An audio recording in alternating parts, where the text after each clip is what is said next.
I never thought things would turn out the way they did. Family, I was taught as a child, was unbreakable and a constant in an uncertain world. I imagined a hard-working, modest life spent raising children who looked up to me. However, plans don't always work out in life. My marriage began to fail, and I was blind to the warning signs. It was too late when I discovered that the person I trusted the most had tricked me.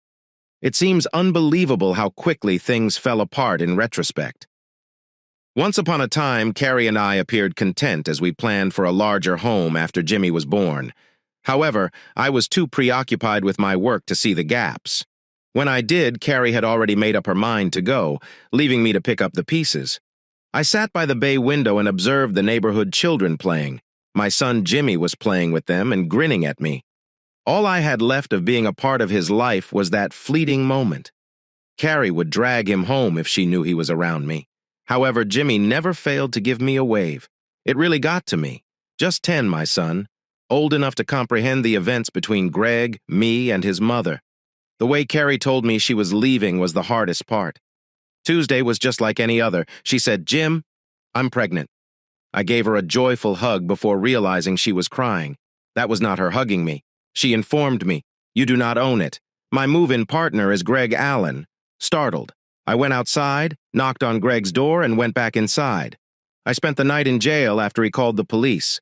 A week after Carri received a restraining order, I received divorce papers. I never got a chance to find out why she cheated. Jimmy gave me a kiss as the game outside came to an end. I gestured to the mailbox containing a phone that I had left for him. I wanted to screw Carri, even though it wasn't supposed to have one until he was 12. My sister consented to shoulder the guilt. There was a note inside. "I love you more than anything, Jimmy. Wi-Fi is not necessary because you have unlimited data. Furthermore, I left a card for games. You can download all of Billy Joel's music. Have fun. I apologize for my mistake, but you are always on my mind. Mike is the number I have saved. Please don't call me buddy. Instead, text me. For now, things have to be this way. I cherish you." With a smile, Jimmy rolled up the message and picked up the phone. "I cherish you." With a shout, he took off. We were big fans of Billy Joel. I knew Jimmy liked his music even though he pretended to despise it. He would subtly include song lyrics, testing my attention. "You're a straight-A student," Carri said to me once after I received a D on an exam. Jimmy answered right away, "I guess I think too much." Billy Joel is quoted. Carri looked at me like I was crazy, but I laughed. It was something we did. Since high school, I have been a mechanic for a construction company, repairing everything from cars to cranes. I received good pay and an annual winter vacation. We met at a country bar. Carri was a teacher. After 3 years of dating, we were married. We bought a modest house with the intention of eventually upgrading, but I didn't fit into Carri's definition of moving up. Before she told me she was expecting Greg's child, I had no idea she was having an affair. The only reason most people tolerated Greg's dislike was that he brought expensive whiskey to parties. Carri was the exception, somehow needing more than I could offer. Carri never voiced financial complaints, even with my well-paying union job. I was shocked when she began to look down on my job and call me a grease monkey because we used to go on trips together and she would buy anything she wanted. She started using it as a go-to insult after I got dirt on her shirt the first time. Following Carri's move in with Greg, our divorce became official. Even though Jimmy was under a restraining order, I gave him a hidden phone so we could communicate. Once during a cookout, I broke it by kicking Greg for making a crude comment about Carri's pregnancy. Fortunately, my neighbors stood with me, saving me from arrest. Even after the incident, the restraining order remained in effect. However, a month after I gave Jimmy my phone, we continued our casual texting relationship, never bringing up the fact that I was his father. Jimmy called in a panic one night. Greg had pushed and struck Carri without thinking. I disregarded the restraining order and hurried to their home. When I kicked in the door, Carri was struggling on the ground and Greg was chasing after Jimmy. Greg was thrown outside by me and fell down the stairs. "Jimmy made an urgent call," I yelled. I interrupted Carri when she attempted to speak with me, telling her to concentrate on Jimmy. I realized I wasn't supposed to be there as I was leaving, but I was starting to enjoy it when I kicked Greg in the balls again before I left. Greg's neighbor, Trey Jackson, laughed as he observed me and his wife. The proprietor entered to assist Carri and Jimmy. Greg was being watched by another neighbor. What took place? Jim? I sat down on the grass a short distance away from the house, and Trey asked. Jimmy made a help call. I yelled, "Greg hit Carri and shoved him," and I rushed over. Oh no. Though we heard the screams, we were unaware of how severe it was. "Everything is okay," I chuckled, shoved him out the door without giving him the chance to knock. Up until the police and ambulance showed up, we laughed. Trey reminded the police that I was staying away because of the court order and offered to explain everything to them. Trey continued, "We all know you didn't deserve this. Regards, dude." As the police questioned the neighbors, Trey and a now awake Greg, I said. While one officer waved me over to speak, another handcuffed Greg. "Jim Spellman, are you there?" the policeman inquired. "Indeed, sir." As the ambulance drove away, carrying Jimmy with a bandage across his forehead and Carri on a stretcher, I gave an explanation of what had happened. "Is my son doing all right?" I inquired. "He seems fine, but they're checking for a concussion." The officer answered and went on. "You might have to be taken into custody if you break the restraining order. Jimmy needed my assistance." "Screw that order," I exclaimed. He moved aside to look at his radio, then came back. "Your former spouse was unwilling to discuss the order violation, thus you are currently free. But if Greg files charges, that might not be the case." I left for home with the hope that Jimmy was all right and wondered briefly if Carri was as well, but I ignored that thought. When I called my lawyer the following day, she told me not to get in touch with Jimmy or Carri. My mother later verified that they were all right. Jimmy was with Carri's parents, and Carri had remained in the hospital. My attorney contacted me a few days later to inform me that Greg had been denied bail, most likely due to Carri's pregnancy and Jimmy's injuries. Remarkably, Carri's attorney filed a request to remove the protective order. We scheduled a court date, and I was eager to see Jimmy. Carri called me multiple times over the next few weeks, but I didn't pick up to keep the case from getting worse on the day of court. I shaved, bought a new suit, and, presentable, determined to leave a positive impression. Asking pointed questions about why I could see Jimmy now but not earlier, the judge was thorough. She reversed the order after all the details were clarified. Carri came up to me as we were leaving the courtroom. "I'm grateful you could make it." That evening. "I doubt the police would have arrived in time if you hadn't. Greg would have taken me out. I vowed not to allow my son to suffer harm." She started crying. "I am solely to blame. If not for me, he wouldn't have suffered any harm." My attorney came over and congratulated me on being able to see Jimmy leaving the courtroom once more.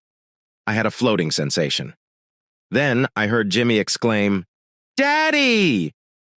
As soon as I turned around, Jimmy was leaping out of Carri's father's truck and into my arms. I gave him a deep hug until he asked me to release his breath. Carri's father, Dan, dropped by.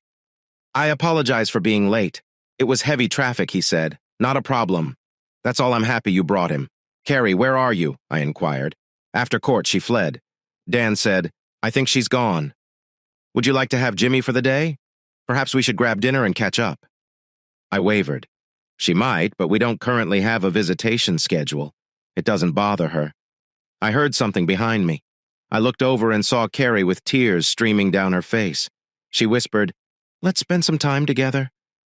"If you'd like, he can even spend the night," Jimmy asked with great anticipation. "Could I please?" With a nod, I thanked Carri. I was a little sorry for her, but I wasn't sure why. Somehow, through it all, I still cared. I took time off work to spend time with Jimmy since he was not in school for the summer. Carri moved back in with her parents following her separation from Greg. She went into labor one day, and I asked Jimmy if he could stay with me longer. After her mother had brought him over, I received a call from Dan. "Jim? Her child was a girl. Come see her, please. I have no interest in her child. Dan, come on, shut up. It's crucial," he emphasized. I reluctantly drove Jimmy to the medical facility. I gave in to his request to purchase a teddy bear for his new sister, even though my bitterness persisted. Dan and Jane were there to greet us. Carri named the baby Alison in honor of my mother, I also found out. I heard Carri singing a lullaby that she used to sing to Jimmy as I was strolling down the hospital hallway. As I entered the room, it struck me hard. I was shocked to see that the baby had my exact same bright red hair. I had red hair, but Greg didn't. Carri sobbed and said, "Jim, I think I made a mistake." "I left the waiting area and walked out because I couldn't handle it," stated Jane. "You own her. Jim, that is evident to you." "Show me," I answered. Dan gave an explanation. It's the reason you're here. They placed a DNA test order. All that is required is an example. I gave a head shake. It won't result in any changes. My heart was broken by her. Jimmy inquired, "Can we visit Alison today, 3 days later?" He continued, "You don't have to come," which made me pause. "Just bring me to my grandfather's." I concurred. Then he inquired, "Alison's hair is red. Does that imply that she is your child?" I said, "I'll know soon. Monday or today should bring the test results." Jimmy asked if she was your daughter after giving her a dejected look. "Will you be in love with her?" "I will love her too if she is mine, as I love you." After pausing, he inquired, "Mom, what about her? Will you be in love with her?" While pouring more coffee, I laughed.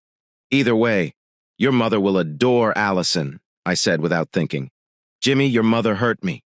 She gave her husband the worst pain a wife can inflict. After becoming pregnant, she moved on to someone else. My affection for her has faded." Jimmy remained silent and then opened up. Greg had hurt his mother before too. It shocked me. "By what do you mean?" "They yelled a lot after I heard him slap her in the past." His voice wavered as he spoke. His cheek began to roll with a tear. I gave him a strong hug. "Son, I really apologize. I was ignorant." Jimmy continued, "Mom told him he wasn't half the man you are." After letting go, we took a seat. She no longer desired to be married to a mechanic. She desired more, larger home and more expensive vehicles. Jimmy said, "That's silly," which made me laugh. "Yes, my friend, sometimes adults make foolish decisions." He grinned. "Dad, never forget your second victory."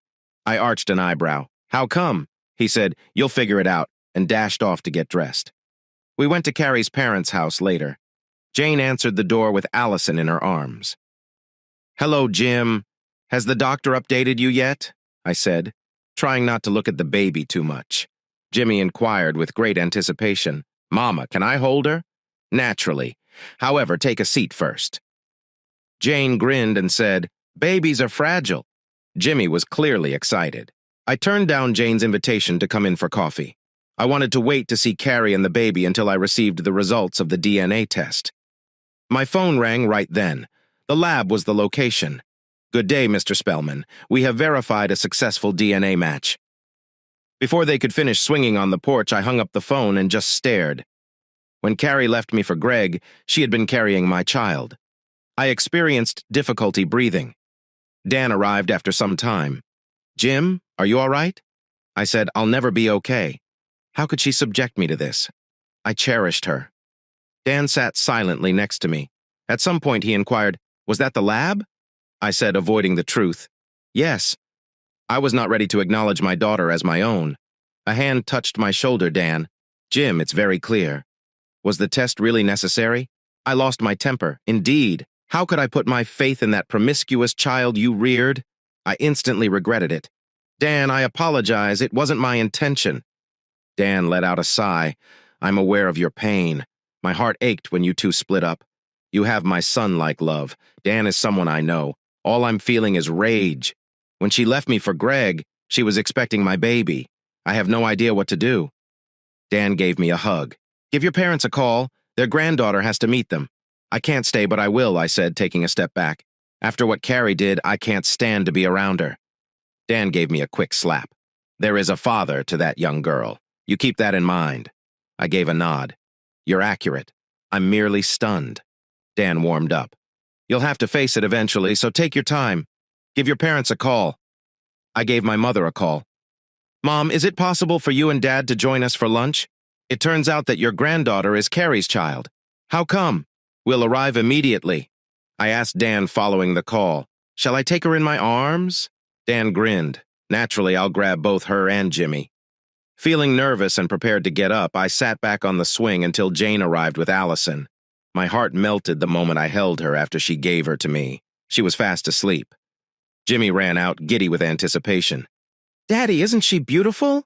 For Halloween, you could have her back, sweetie." I chuckled. She certainly could. Batman might be you. She could also be Poison Ivy or Batgirl.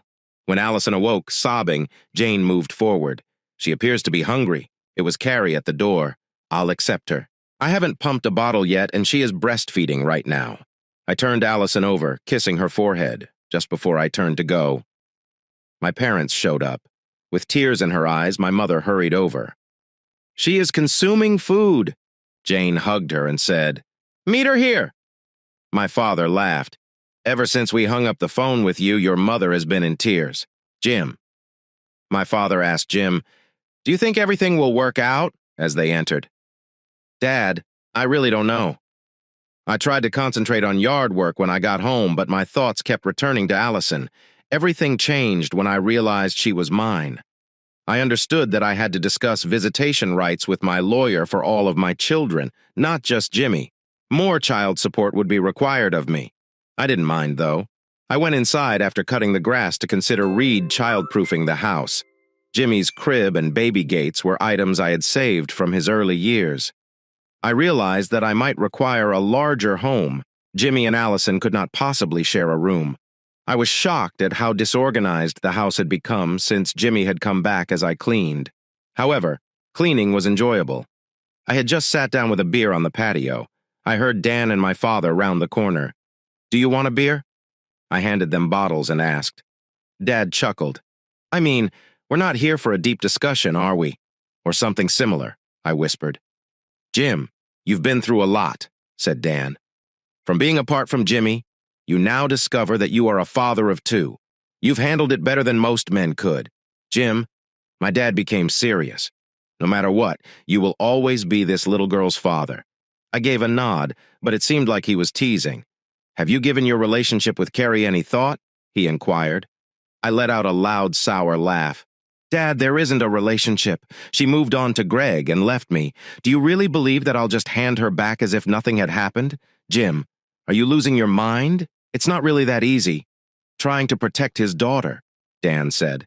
"Dan, not a chance. I lost my temper. She went to Greg because she believed that Alison belonged to him." Dan inhaled deeply. If she had known, she had no idea who Jim was. "Are you telling the truth?" I shouted. "How could you even let there be a question of whose child it was?" "She cheated on me, broke my heart and threw it all away. Just because Alison is mine doesn't change that." "We understand you're angry," my dad said gently. "You don't understand anything," I shot back. "She wanted the lifestyle. Greg offered the fancy car, the vacations. She made her choice. Now she can't just come crawling back because things didn't work out with him." I stormed into the house, locking the door behind me. I hated yelling at Dan and my dad, but I couldn't take it anymore. The conversation was over. Time passed without any word from Carri or her parents. It was almost lunchtime, and I debated whether to call or just pick up Jimmy. I didn't feel like going there, especially not to face Carri. Then a text from Jane came through. "We're taking Jimmy to Red Robin for dinner. You can join us and take him home from there."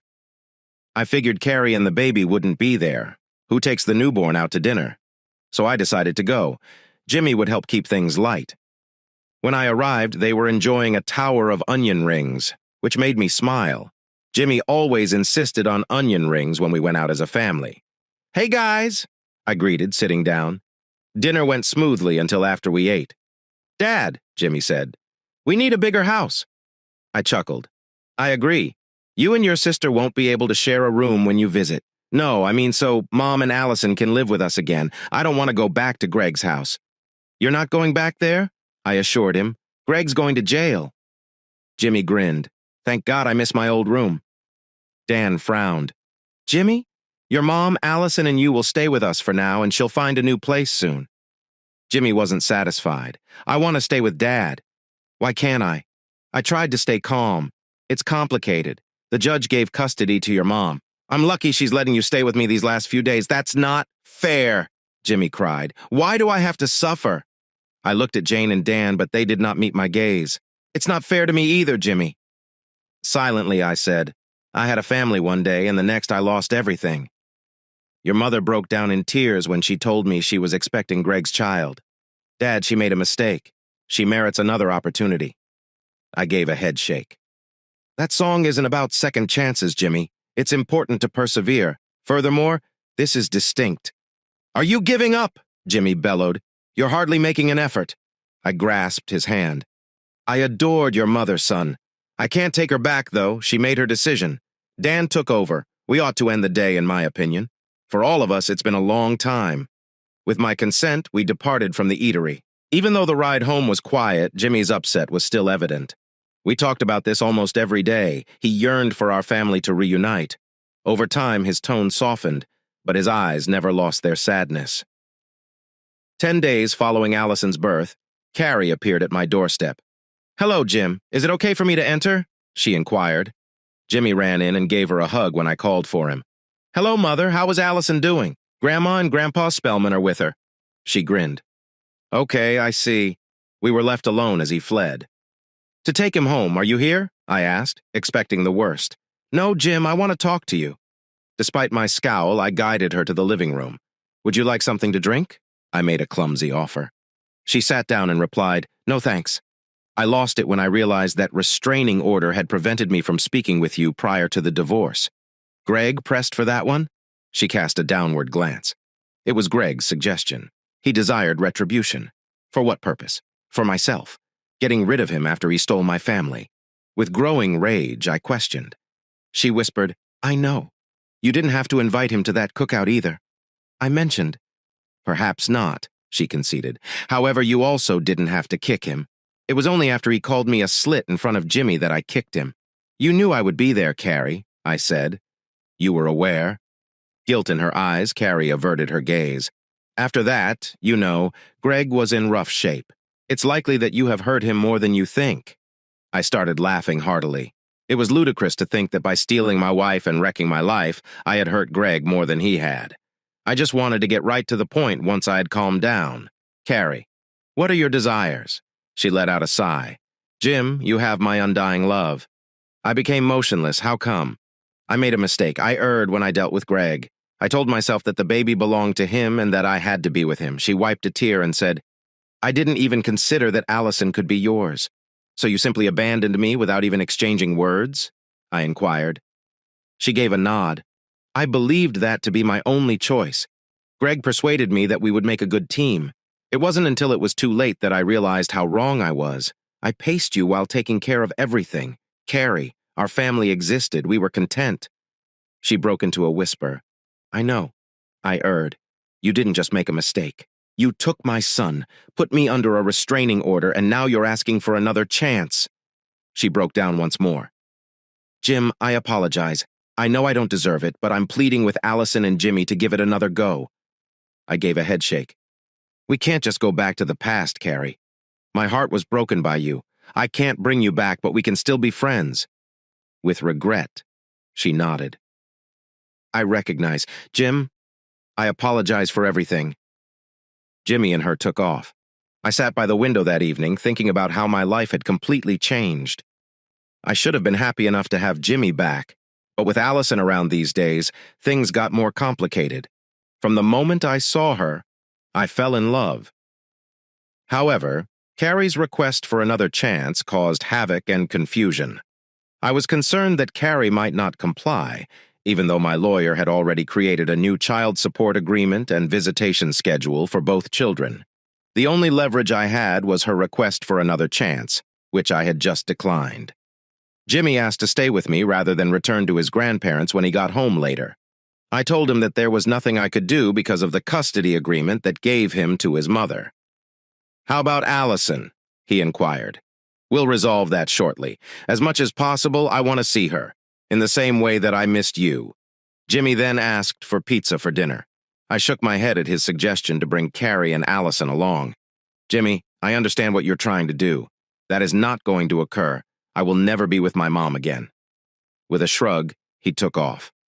Afterwards, I brought him to Dan's place and requested to meet Alison. Carri was rocking the baby in the room and Dan showed me around. I said in a whisper that all I wanted was a quick glimpse of her.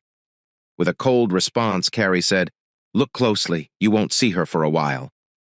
"How come?" With alarm, I inquired. She stated that it is easy. "I'll fight to make sure you never see Alison or Jimmy again if you don't give me another chance." I opened my mouth to scream, but Dan put his hand on my shoulder. "Say nothing that you'll later regret or that she could use against you. As a witness, I'm not going to allow her to do this.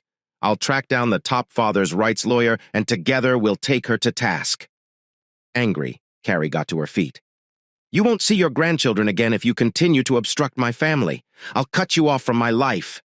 Jane barged in, furious. Carri, I heard it all on the baby monitor. Jim won't return your favor if you use blackmail. Never enter a fight that you are already losing. Dan proposed taking the conversation inside to the kitchen. They left, sensing I was going to blow up, leaving me alone with Alison for a brief moment while I held her little hand. Almost crying, I couldn't bear to think of life without her. I heard Dan and Jane berating Carri in the kitchen. Dan gave me comfort. Jim, you're not alone. We'll take this on. I turned to take a hold. You decided what to do. I was divorced by you. You are forced to accept that. She was crying, she said. I erred in judgment. Our family can be rebuilt. Please pardon me. Carri, our divorce was caused by your affair, which was a mistake. She lost her temper. I never would have gotten into a relationship with Greg if you hadn't been working so hard and ignoring me. You were hardly here for me. I was taken aback. You went to talk to the guy next door instead of me. You left me believing that the child was yours. I continued, but she turned away. You obtained. Greg told you to file for a restraining order, so my son did. Do you now wish to take my daughter as well? Let's get along for the sake of the kids, but I'm unable to get you back. Jane consoled Carri after she started crying. I gave a farewell wave. I'm worn out. Carri seemed to be doing the right thing, but I knew that on Monday I had to give my lawyer a call. When I opened a beer, I knew it was time to let go. It was obvious that Carri and I would never get back together. Is it blackmail? I had to start dating again. I knew it would be difficult because I hadn't dated in over 10 years, but I still went ahead and did it. I ordered an Uber after taking a shower and then just stared at my old clothes. Before Carri came along, my sister had always assisted me in choosing clothes, so I called her. I pulled on a golf shirt and some khaki shorts, paradoxically something Carri had purchased for me. I was in good shape, I thought to myself as I looked in the mirror. Had my stubble and a full head of hair. Gave me a tough appearance, a reliable job, and bank money. I thought I was a great catch. Thinking that a local sports bar would be a safer option than a bar club, I made the decision to go there. I saw Jack, Alan, and Chris, 3 old friends. Oh my God, Jack yelled when he noticed me attracting interest. We shared a hug, and I sensed our friendship. Kids had made it difficult for me to maintain a close relationship with these single guys, and I had missed marriage. However, things had now shifted. Hey everyone, how are you? I gestured for a drink to the waitress. The same old Chris stated. Jim, I heard you got divorced. When the waitress brought my glass, I nodded. Yes. She made an attempt to change things and walk away, but now she wants me back. Jack remarked, So you're out here looking for a replacement before she hooks you again? As they all laughed. Clever move, I laughed. Not that I'm going back, but I think it's time to leave once more. Alan grinned. Maddie is currently unmarried. She ejected Steve last year after he cheated. Not in a way. I expressed surprise. One of the 8 high school girls that everyone had a crush on was Maddie Ross, saying, She's here. Jack gestured to the bar. She's with Heather Scott, playing trivia. Her still stunning black hair was perfectly framing her face when I noticed it. I considered going over to say hi, but I had no idea what to say. I think Jack sensed my reluctance. He proposed that they go play trivia and get a table close to them, and we were seated nearby before I knew it. To go with their table, I ordered a pitcher. Good luck getting everyone to laugh at my attempt to impress, the waitress smirked. As the waitress brought the drinks, I observed. Heather whispered something to Maddie, who smiled politely. I was pushed to go talk to them by the guy.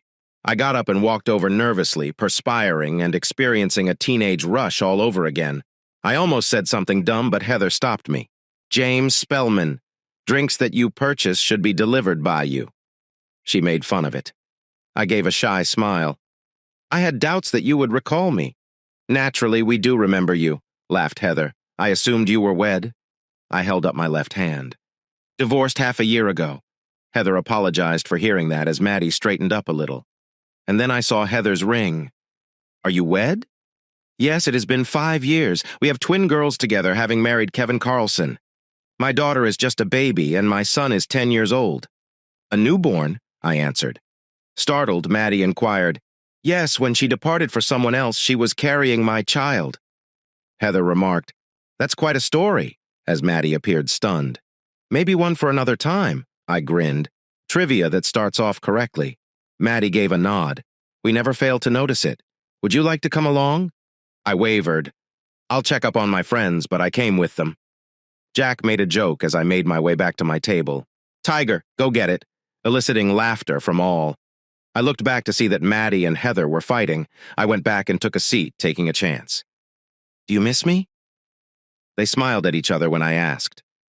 Maddie teased, We're counting on you not to choke.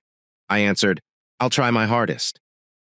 We were 2 points ahead of another team after several hours. The last question was posed by the host. The singles She's Always a Woman and Just the Way You Are off this 1977 album. The women seemed perplexed as I laughed. I gave the host a slip of paper with a note about the stranger on it. On my way back, I winked at the professors, feeling self-assured. I sipped my beer and answered that was the easiest question I'd heard all night. Maddie shook her head and answered, Maybe for you. Not even I recognize those songs. Heather chuckled. I know at least that they are Billy Joel tunes. Actually, one of my favorite albums. We all erupted in cheers upon the host's announcement that we had won, relishing in our grand prize, a $1, 50 bars gift certificate. I gave it to the women to take for their tab. It's time for me to change into a pumpkin, grinned Maddie, the calling of the babysitter. May I help you out? I asked as I got up. With a smile, they both said please. Maddie took my hand and her eyes gleamed as we strolled. In the car, I had the greatest feeling ever. I gave her hand a kiss and said, Can I have your number? She said, putting her number into my phone. It'd be my pleasure. We decided to play trivia after dinner on Saturday. Heather chuckled. I will continue to attend. After we all laughed, I gave Maddie a cheek kiss and bid her good night. I called my lawyer early on Monday morning to let him know about Carri's threats. He told me not to worry. The signed contract was faxed to her by her attorney. It is decided to share custody. Best wishes. To my surprise, Carri, Jimmy, and Alison were sitting on the steps that evening. What is the purpose of this? Observing the casserole dish, I inquired. In order to assist Jimmy, I brought dinner, says she. Casserole with tuna. Your preferred. With caution, I smiled. This has escaped my notice. It will never be the same for me. She let out a sigh. I ought to have made the offer by phone. Wait, what? You couldn't have called me after supper, I suppose. Carri gave Alison to me and sent Jimmy to his room. I was amazed at how much I'd missed as I held her.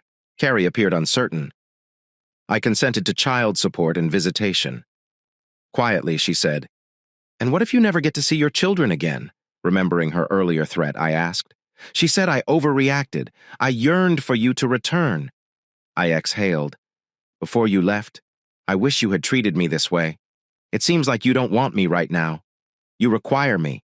I no longer have faith in you. Her eyes filled with tears, but I went on. For Jimmy's sake, let's try to maintain our friendship. He's not sure what went wrong. Your lover told you to cheat on me, so you did, and you ended up getting a restraining order. Jimmy and you were never in danger from me. Jimmy, don't say you're sorry. Carri, you took away my opportunity to make things right. You simply became enamored with him. Sitting there in silence, tears ran down her face. Alison woke up for a little while, so I rocked her back to sleep. You could have chosen, Carri. Me or him. You went with him. I can never believe you weren't attempting to turn your life around. That's unbelievable to me. I apologize, she muttered. I apologize for all of it. You are never going to understand my regret. Could we try to make it work for the kids at least?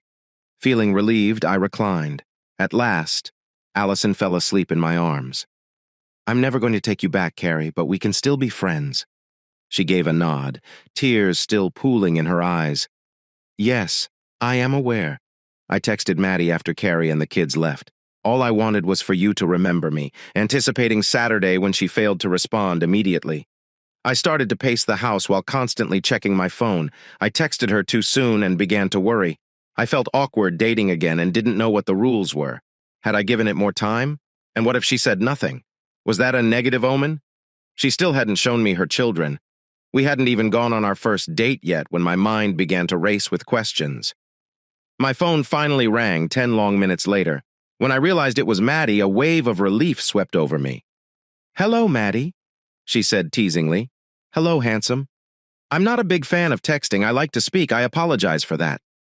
How are you spending your time? She inquired. I'm just bathing my baby girl, the youngest in age. Although I was aware that you had an older child, I was unaware of the younger one. Yes, I do have two.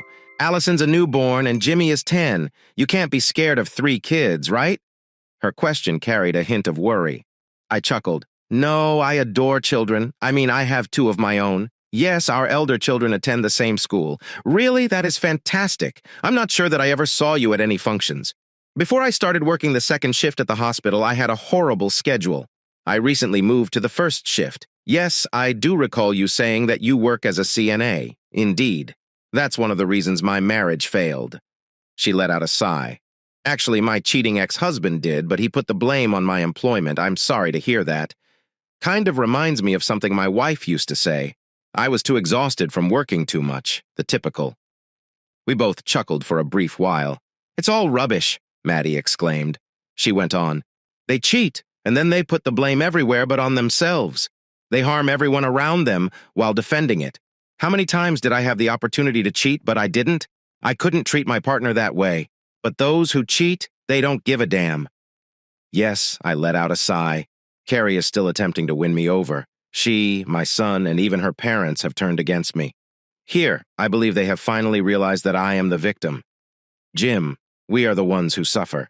You have not yet engaged in therapy, have you? No, I said to myself, have you? Yes, it was very beneficial. I'll name my therapist for you. He assisted me in getting over the wow, that's me stage. You're still involved. I'm far behind you in this. For now, at least, you've acknowledged that you must move on. I felt stuck at home and didn't leave until I knew I had to start living again. For the kids and for myself. Well, she said, her tone softening, we make a good match. I chuckled. Indeed, that is true. I've been looking forward to Saturday ever since you kissed me on the cheek. Oh, shoot, Maddie said suddenly, her tone shifting. I have to go. Something's wrong with my 3-year-old. She's crying. Not a problem. Talk soon, I said, smiling as I hung up. I sat down, feeling hopeful. Saturday couldn't come fast enough when Saturday morning finally came. I called my sister. Hey, Jim, she answered cheerfully. Jenny, do you have time to go shopping with me this morning? I need to update my wardrobe. God, oh God, you have a date, don't you? She teased, laughing. I laughed. Yes, I'm going out with Maddie Clark tonight. Maddie Ross? Wow, she's beautiful. I heard Steve really messed her up when he cheated. Called her a witch. That's not true, is it? Don't be stupid, big brother, she said, still laughing. Of course I'm free all day. Let's do lunch at the mall and then shop. Sound good? Sounds great. Let's meet at Red Robin at noon, I suggested as we sat down at the restaurant. Jenny eyed me curiously. So Mom is thrilled to be a grandmother again. She's crazy about Alison. She visits her at Jane's all the time. Carrie's dropped her off at her mom's a few times, too. And how are you handling all this? She asked, her tone softening better. Carrie's finally stopped fighting, and I'm really enjoying my time with the kids. Jenny nodded as we ordered. So you're moving on with Maddie? She's always been pretty, but not stuck up like some of the other popular girls from high school. I think you two will be great together. I smiled. It's funny. I went out last week just to see how it felt to be on my own again. I didn't expect to meet someone that night. It's almost overwhelming. I really thought she'd blow me off. Jenny smirked. Just be yourself, Jim. If you try too hard or fake anything, she'll pick up on it and you'll blow it. You're a good guy. Just use that. Thanks, Jenny. I guess I'm nervous because I feel out of practice. What do people even do on dates now? She chuckled. Jim, Maddie's our age. Not in her 20s. Just do what you do with Carri. Dinner, a movie, maybe a bar with dancing. Something low-key. She'll enjoy that. You're right, I agreed. Maybe I'm not as clueless as I thought. Jenny grinned. Oh, you're still clueless, but not completely hopeless. We both laughed, and I shook my head as we kept chatting. That evening, I walked up Maddie's driveway. A boy was playing basketball and tossed the ball my way when he saw me. I had to drop the flowers I was holding to catch it, which made him laugh. I guess you're not into flowers, I joked. The boy chuckled. Are they broken? Mom loves flowers. Roses are tough, I assured him. You're lucky. I'm Jim, by the way. Hi, I'm David. Don't tell Mom I made you drop the flowers. I won't, I said, smiling. Thanks for the heads up. David grinned and waved me in. Come on, I'll tell her you're here. As I stepped inside, I saw the living room set up for a sleepover. pillows and blankets everywhere, and DVDs by the TV. David ran upstairs, and a 3-year-old peeked around the corner with a sippy cup. She froze when she saw me, screamed, and ran to the stairs. David came back down, scooping her up. "Apologies," he said softly. "She doesn't like strangers. You scared her." I waved it off. "No worries, my daughter's the same way." At that moment, Maddie came down the stairs looking stunning in a long skirt and loose blouse.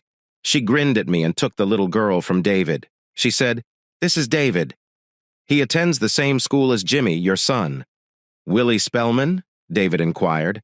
"Nice." Excited by the connection, he ran off. Maddie caressed the head of her middle child. "Though she goes by Sammy, this is Samantha." "Sammy, it's nice to meet you," I smiled, "and this tiny one as well." Nodding to the bashful girl nestled in her arms, Maddie went on. "Isabel, it will take her a while to warm up. You can tell that she is not fond of meeting new people." Bella buried her face in Maddie's chest, wary despite my finger wriggling. Maddie said, "My mom's running a little late. We'll have the evening to ourselves because she's staying over tonight." I wondered if that meant I wouldn't be traveling home by myself when I nodded. "Don't rush. We still have time. Beer in hand while we wait? Or perhaps a wine glass? It sounds good to have a beer. Regards." After putting Bella down, Maddie spoke. The young child bolted upstairs to be with her brothers. "Your family is very beautiful." As I handed her the beer, I said, "Regards. They're a handful, yes, but decent kids," she said as she sat on the couch. I took a quick look around before bringing a pillow closer. "Having children has taught me that no matter how tidy you try to keep the house, there will always be mess made." Maddie chuckled. "You're correct on that. Thus, it came as no surprise that you and Steve tied the knot. Throughout high school, you two were a unit." She laughed. "Our relationship wasn't based on love. Everyone in our friend group paired off, including us. It so happened that we survived until graduation. Then, after I became pregnant with David, we got married and followed the correct path. We weren't in love, but our wedding wasn't a rifle wedding either. From the beginning, it was doomed."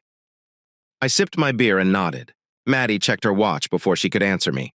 "It's probably time for us to leave. I want to get to our reservation on time." I grinned. "Remain calm. There is still plenty of time." Her laughter was quiet. "Jim, you have no reason to be anxious. This is what I've been anticipating all week." She smiled brightly at me once more, the one that made my heart race and her eyes sparkle. I said, "Me too. To be honest, I thought you might reconsider." She said, "Not a chance, unless you've become an idiot since high school." This was too good to refuse. With relief, I laughed. "Glad you didn't myself." Maddie's mother entered through the front door at that precise moment. "I apologize for being late." She smiled as she walked in and called out, "Mom, don't worry." Maddie stood up and answered, "This is Jim Spellman, Mom. Together we attended the same school." Her mother gave me a kind smile. "Jim, it's nice to meet you.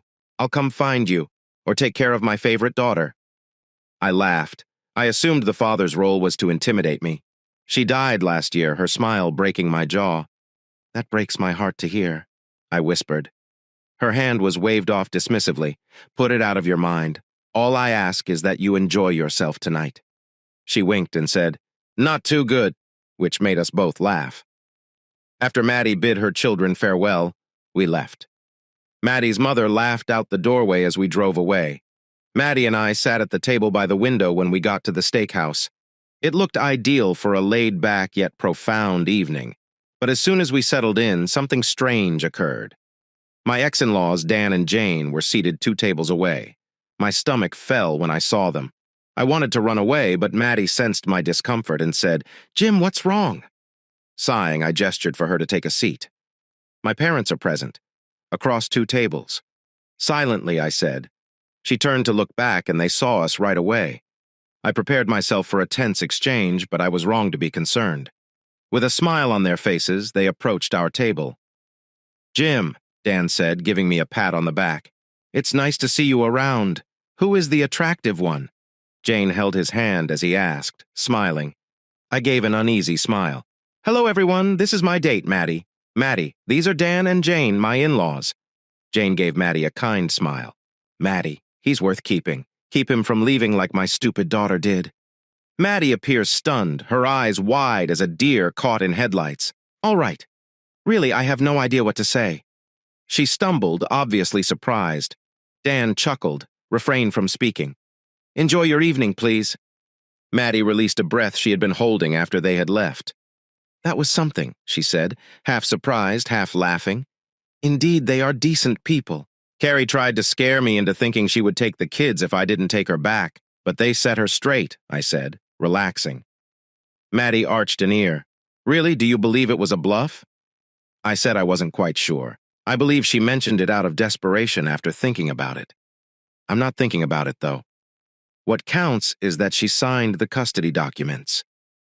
Maddie gave me a gentle squeeze. All right. Remember the things she made you go through. But get along for the sake of the kids. They never fully trust her, but they will sense tension if it exists. I nodded, grateful for her guidance.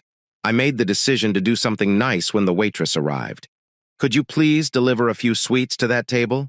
With a gesture at Dan and Jane, I asked. With a smile, the waitress wrote it down. Maddie gave me a very impressed smile.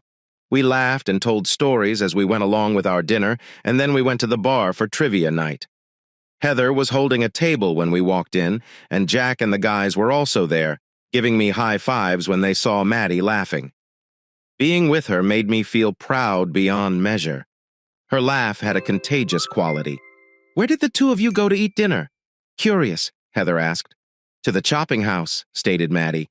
You're not going to believe it, but our table was visited by his ex-in-laws. Heather's gaze expanded. Oh no, how did you proceed? Nothing, Maddie chuckled. In actuality, they were quite pleasant. They warned me against losing him the way their daughter did. Heather shook her head and said, Wow. Jim, first date of the year, ready to defend our championship? Indeed. I glanced at the old professor from last week as I spoke confidently. Both of them gestured with a nod and a slit to the throat, suggesting that I was about to fall. I grinned, enjoying a good friendly debate about negative topics. Maddie teased and nudged me, saying, Well, we got lucky with that Billy Joel question last week. Ladies, don't worry. We've got this. Indeed, we did. We were leading by a good 10 points by the last question. The final question, which had 12 points and was about a country singer Heather adored, was an attempt by the host to confuse us. She did it flawlessly, ensuring that we win another game. We walked Heather to her car after trivia. Maddie and I embraced with arms encircled. My desire to let her go was strong since she felt so comfortable in my arms. I hoped there would be more nights like that one because it was wonderful. Good night, everyone. Heather hugged Maddie and surprised me by hugging me too. Be careful on the road, my love. She started to pull away and Maddie called after her. Maddie looked up at me, her eyes gleaming once more. Playfully, she said, It's still early. You have two choices. Come home with me so we can talk. Alternatively, we can head over to your place to extend our fun. I was not going to screw this up. I showed her where I lived. I got her a drink once we were inside. Do you want any wine? I have beer or red wine. It would be excellent with white wine. As she settled into the couch and removed her shoes, she spoke. Grabbing the bottle of Pinot Grigio I had purchased earlier, I hoped that this would be the moment. Mads, here you go. My best wine for Mads, my favorite girl? She smirked as she asked, How come? Too soon to adopt a moniker? She chuckled, obviously mesmerized. No, not too quickly. I was once called Mads by my dad. Oh, I said, a little uncomfortable. Warmly grinning, she said, I didn't mean to stop. It's all right. You would have made my dad happy. With a smile on my face, I sat beside her, put my arm around her shoulders, and hoped for a seamless transition. She laughed again and teased, Nice try, Ice. Avoid going overboard. I'm excited for dessert because I've been waiting a long time to find someone like you. That night, after we shared a kiss, nothing more happened. Before moving things along to the next level, we waited until the third date. She'd chosen to go to a fancy restaurant for a romantic dinner. I poured her another glass of wine when we got back to my house, and we relaxed on the couch, chatting and laughing like old friends. She leaned in close later that night, whispering, Jim, show me your bedroom. On our way to the bedroom, I couldn't get the last year out of my head, the relationship, the separation, my son's loss and subsequent gain, the birth of Alison. I also had Maddie now. I would not let her go, I knew that. Together, our two broken souls were healing. Long-term planning was premature, but I knew I wouldn't repeat my past mistakes. I would put Maddie and my children first. Work would come next from now on. Satisfied and at peace, I fell into sleep. I was positive I heard her whisper, "I also adore you." This is the following tale. What could be worse than being unable to move from bed due to severe diarrhea? Having diarrhea so bad you can't even get out of bed or use the restroom, and then not being able to find the TV remote. And what could be worse than not having a TV remote and having diarrhea so bad you can hardly get out of bed? I have no TV remote and am so sick of diarrhea that I can't even get out of bed. And your 13-year-old wife turning on some crazy woman's morning talk show on TV. While I was lying in bed, wondering if it was worth the energy to switch to SportsCenter on TV, the female talk show host was complimenting some writer who was promoting a new book. The routine of the two women hugging and kissing always made me think of two prize fighters shaking hands prior to a fight. Then, just 16 days after my youngest son's 3rd birthday, the author began a pitch for her book. I took one bag with me when I left my brownstone in Brooklyn, New York. I was leaving behind my childhood sweetheart husband of 20 years, as well as my 2 sons, ages 5 and 3. I had received funding to spend 6 months living in Japan in order to conduct interviews with atomic bomb survivors. My spouse had strongly recommended that I apply for this honor, and we both agreed on that point. He actually insisted that I go. "How thrilling it is for you," the TV host yelled. "You would assume." The writer went on. "However, my spouse would call me while I was in Japan to report that the kids had puked all night and that the pillows needed to be washed. That didn't sit well with me. It was really uncomfortable. I later discovered that I enjoy being by myself. Just me being myself, not claiming to be a mother or wife. I had this notion that motherhood would simply overwhelm and consume me entirely. And now I realized it was real. My 20-year marriage ended as a result of a journey of profound self-discovery that started out as a research trip. The host asked the author's side before moving on, and wow, that took such bravery on your part to finally act on your genuine feelings. While I respect everyone's choice, mine is the best one for me. It's not so selfish, in my opinion, for women to state, "Well, I'd like to have my own priority. Something in my life would be nice. I want to be able to carry out my duties," says she. Many women have written to me to express their gratitude for sharing their stories. They have been conflicted, even though their stories may not be exactly the same. They have encountered difficulties. The hostess, whose head was nodding like a bauble doll, then spoke up. Women experience pressure to marry and start families because these are the socially expected outcomes. I feel awful for you since it's clear that you were under pressure and perhaps believed things would be different than they actually were. At least you have the guts to leave and take responsibility for your actions, rather than staying unhappy and causing your family more suffering. I would have puked at this TV babble if I hadn't been sick from the diarrhea. It was a complete disaster when the kids came to see me.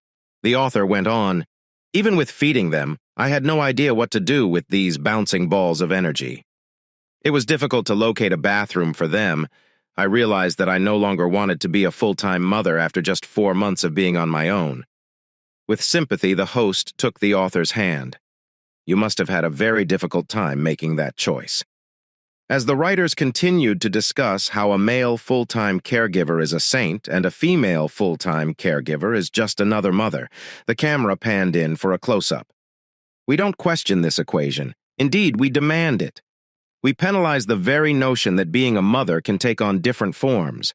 I think that by stepping back occasionally, I've become a better mother to my kids. The presenter said, "I know our audience has some questions," as the camera panned to a young woman standing and holding a microphone to her face. "I adore your book," the girl started. "My 2 kids are 7 and 4 years old. A medical residency has been offered to me, but it is in a different state. I will have to spend a year away from my family because of this. How should I proceed? That is not a decision I can make for you," the writer commenced. "So why not give it a shot? Consider it a win-win scenario where you benefit. You have a year to discover who you are and whether or not you want to be a full-time mother of a family. If so, you simply return home. If not, your career has advanced significantly since you are no longer hindered by your spouse and children." The host did indeed break in. If you decide to change your mind years later, you can always go back to your husband and children. Really, what is my spouse going to do? Refuse to accept your return. It's not like a divorced father of 2 children is a walking dream come true. Conversely, you will be a young, accomplished, single medical professional with a bright future ahead of you. And that was it. This noise was becoming intolerable to me. I gathered all of my strength and threw myself off the bed, switching to SportsCenter on the channel. A few days later after supper, my wife Anita and I were doing the dishes. Our youngster AJ was completing his homework in the living room. I started berating Anita for having taken away my TV remote control. During the week, I hated her for being a talk show host and book pusher when I was sick in bed. I had to put up with it. "Oh," Anita blurted out, shocking even myself. "She's my favorite author." Darren, I adore her writing so much. She is such a brave, fearless, and brave woman. Please, Anita, tell me you didn't pay cash for that bullshit. It's not drivel, Darren. I'll let you know how her book initially caught my attention. I borrowed it from the library.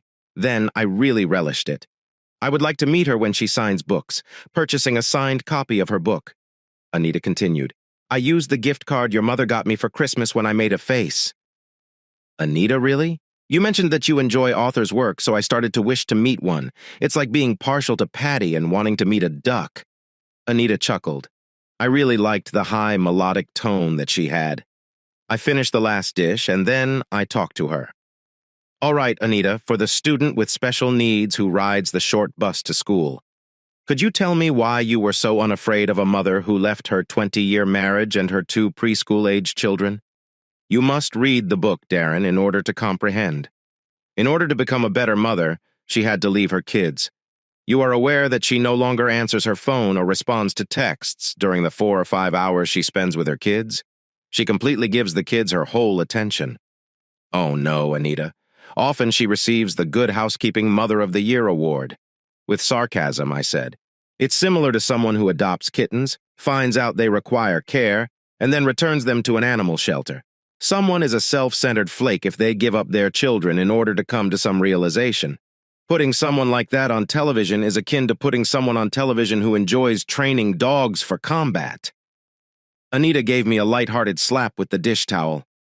Darren, forget about that part. I started listening to her talk about seeing the world and meeting new people. Anita tapered off and pointed with her chin at AJ. You know what we were going to do within the living room? We had been infatuated in high school. Anita and I were wed. When I hit her up for the first and last time as a Navy hitch while on RLR, getting married was the right decision for us. Our son, AJ, was a gift. To build a nest egg, we scrimbled and saved. Our plan was to spend a year touring the world and showing AJ the globe and relishing our family time together. In the age of 4, AJ received a cancer diagnosis. A frightening blizzard of tests, treatments, hospitals, and specialists entered our lives. My small business's insurance wasn't very good. The medical expenses nearly broke us. We begged, borrowed, and sold everything of value we owned. I worked 2 and 3 jobs to pay for high-level specialists. The greatest medical attention. A weekend job? One of mine. Grease trap cleaning was the worst. That filthy job got me waste oil, but I never seemed to be able to get rid of the smell. I switched over to biodiesel. We only had one shared car, an old rusty Volkswagen Jetta, so this saved us money on gas. To raise extra money, we had sold my truck and Anita's car. That offered AJ a possibility of surviving. AJ defeated the cancer only to relapse and prolong the suffering. As an only child, Anita's parents died.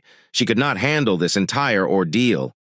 We moved into my mom's house after giving up our own. More surgeries, more chemotherapy, more expenses, and then there was a miracle. AJ defeated the cancerous cells. Now he had been cancer-free for more than 3 years, aged 10. AJ was an ordinary preteen male. I became the Scoutmaster school parent, Mr. Dad. Even coaching every squad in sport, AJ was active. I was determined not to waste any time with my son. I was not a very good sportsman. However, as they say, there are those who can coach and those who can't.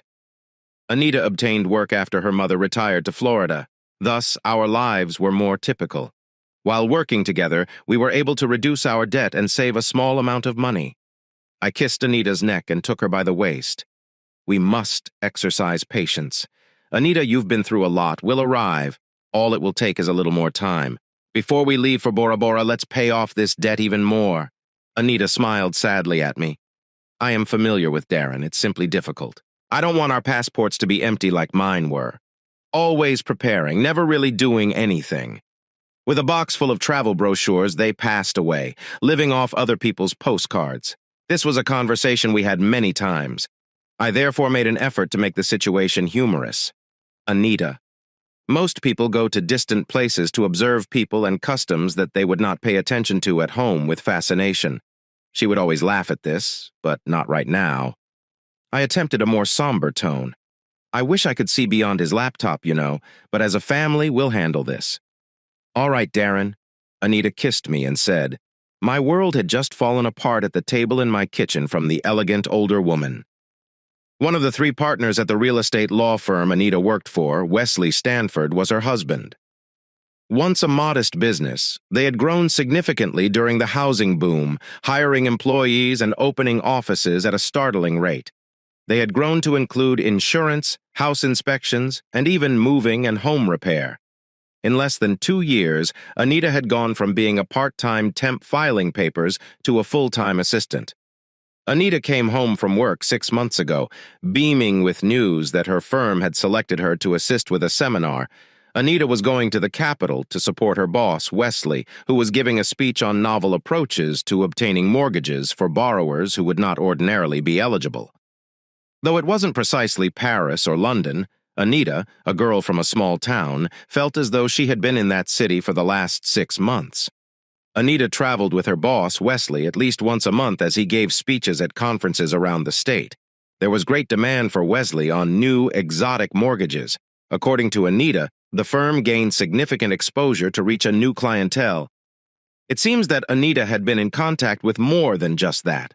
4 copies of the hotel registration form were on the table in front of me.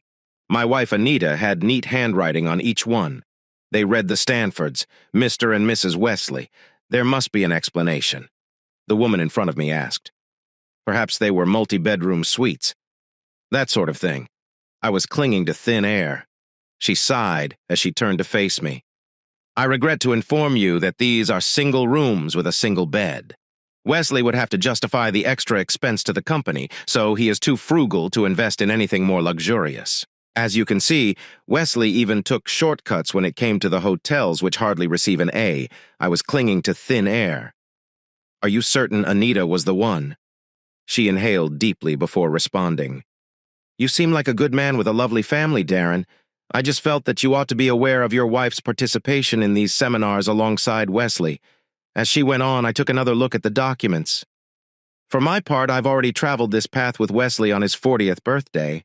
Back then, I busted Wesley after hours and got myself a flashy sports car and hair plugs. Subsequently, he consented to a premarital agreement. It essentially leaves him with nothing if I happen to catch him leaving again." She stopped to look at me, but I'm 63 years old and I have no intention of going through that again or putting up with his lying. "Darren, all I have to go on is that these last 4 trips have shown me Wesley with your wife. I can also make the photos available. Simple and sweet. Just a kissy face. Lovely tactile materials. I would not, however, look at you if you were thinking about preserving your relationship." She stood up, grabbed her purse, and headed out. "As soon as Wesley tries to enter the house after his trip today, I will start serving him papers. I don't tell you to go back and fix your marriage or not." She touched my shoulder with her hand. "I hope your choice proves to be wise." I led her out the door and then sank back into the kitchen table chair. Hours later, I was still standing where I was when Anita entered the house, wheeling her luggage and supporting a laptop with her hands. Praise be to God. I spent the weekend at my brother's house. At AJ's age, my brother also had twins who attended homeschool. AJ considered watching DVDs and playing video games at his cousin's house to be practically perfect. Saying hello and blowing me a quick kiss, Anita breezed in. "Why do you sit at the table doing this?" I asked in a monotone, ignoring her question. "How did your travels go?" "The same old, same old." As she opened the refrigerator, Anita spoke. "This interest rate, deductions that, what about the lodging facility? What was the room like? Approximately the same." With a soda in her hand, Anita took a seat for me. Nothing noteworthy. You ask, but why? There must have been a unique presence in the space. Which kind of mattresses, I asked. I got a face from Anita. Actually, I can't recall, I guess a couple of double beds. What sort of inquiry is that? Anita, it must have been cramped in one bed for you and West. Or did you just screw in one bed and then, after hitting each other, sleep in different beds? Darren. Wesley is his name. Furthermore, what are you discussing? With a flash of her eyes, Anita spoke. Nothing is happening. For crying out loud, this was a seminar. I now take them once a month on average. You're aware of that. You gave your consent. Give up being so naive. When did you start swindling Wes? I asked Anita as I pushed the hotel forms across the table. Shall I address you as Mrs. Wesley Stanford instead? Anita took up the hotel documents and went through each one by one. Then she reached into her purse for a cell phone and turned on a speed dial. She turned her back on me and spoke into the receiver. Wesley? Indeed. It's me. It has to do with Darren. He is aware of a pause, what she carried out. What did I just serve you? One more pause. Well, I guess it's time for us to get started. I'm going to wait for you. Anita shut down her phone and looked up at me. This was not how it was supposed to be, Darren. I wanted more time to get everything ready for you. Simply put, I hadn't completely thought out my escape plan yet. I was still stunned when Anita got her suitcase, but it looks like I'll have to make do with what I got now. Darren, it's not your fault. I'm not in love with you anymore, even though I still love you and AJ. I have to leave and travel. You'll discover. This will make it better. As AJ's part-time mother, I can give her a lot more time and attention than I can right now. It surprised me that I could talk. You can justify it however you like, Anita. All you are doing is giving up on your son and your family for a man who is at least AJ's grandfather's age. Is Wesley really that good in bed thanks to the Viagra? Anita winced, and I could tell I had touched a nerve. Darren, don't go there. It is unrelated to sexual activity. I never lost any of my time with you or AJ because of those events. Only at the last few seminars did I begin having affairs with Wesley, and only because, well, it just seemed like the right thing to do at that point. For all the places he was taking me, you know. Are you telling me, Anita, that you gave up everything for frequent flyer miles? Anita gave me a wave before responding. Darren, I don't want to discuss that. Please know that I will support you at any time. Do you also plan to be a part-time wife? Anita bit her lip, checked her watch, and then responded. Darren, friendship is still possible. Our relationship has lasted for nearly a decade. That ought to be considered. One of Jesus' initial and most enduring apostles was Judas. Did seniority count against him in that betrayal? That's right, Anita. A text message was indicated by a tingling cell phone. Glancing down, she grabbed her luggage's handle and rolled it towards the door. Anita opened the front door, and I watched the white Lexus pull up to the curb house. She looked up at me. Now, Darren, it's my time. I must take action on this. Our recollections will endure forever. I'll mail postcards to you. I explained the situation to my brother over the phone. He agreed to keep AJ for the day right away. I was in a stupor for the remainder of the weekend. On Monday, I sent in a sick call so I could arrange things. I was attempting to decide what action to take. Pay off credit cards and withdraw funds from the bank? Speak with a divorce lawyer? If yes, whom should I hire? I had a million choices, but I remained unmoving. Everything in my world was flipped. I felt as though I was completely out of balance. My thoughts were cut off by the front doorbell. I almost felt relieved to be freed from my thoughts. Whoa, surprise! Glancing among the crowd, I noticed Wesley, my wife's boss, sitting on the porch with two other men. Christ Jesus, I whispered, as soon as I believed that things could not get worse. Wait a moment. Through the door, I yelled. I needed a moment to gather my thoughts. I wanted to be ready even though I had no idea why this asshole was on my porch. After more than a second, I was reasonably certain that I had organized myself halfway. I was, at the very least, half prepared. I inhaled deeply before opening the door. Two guys were standing next to Wesley, and a big panel van with a lift gate was parked at the curb. In the driveway, a white Lexus was visible to me. Suit-clad, the successful lawyer Wesley looked every inch the part. Mane well-powdered, every hair in its proper place. His two friends were enormous guys with protruding muscles. They looked like refugees from a gym. One was wearing a t-shirt from a weightlifting organization. Darren Wesley got up to talk. "I've come to take your wife's personal items out of the house." With one hand, he held up a sheet of papers, and with the other, he attempted to give me a folder. Wesley seemed to get irritated with me because I did not move to accept the documents. "Let's attempt to make this as easy as we can, Darren. Some movers from the office are coming with me. We will be in and out quickly because Anita has provided us with a comprehensive list." The two monsters started to advance as Wesley waved at them. I raised a hand to halt their movement and turned to face Wesley. "Wes, pay attention."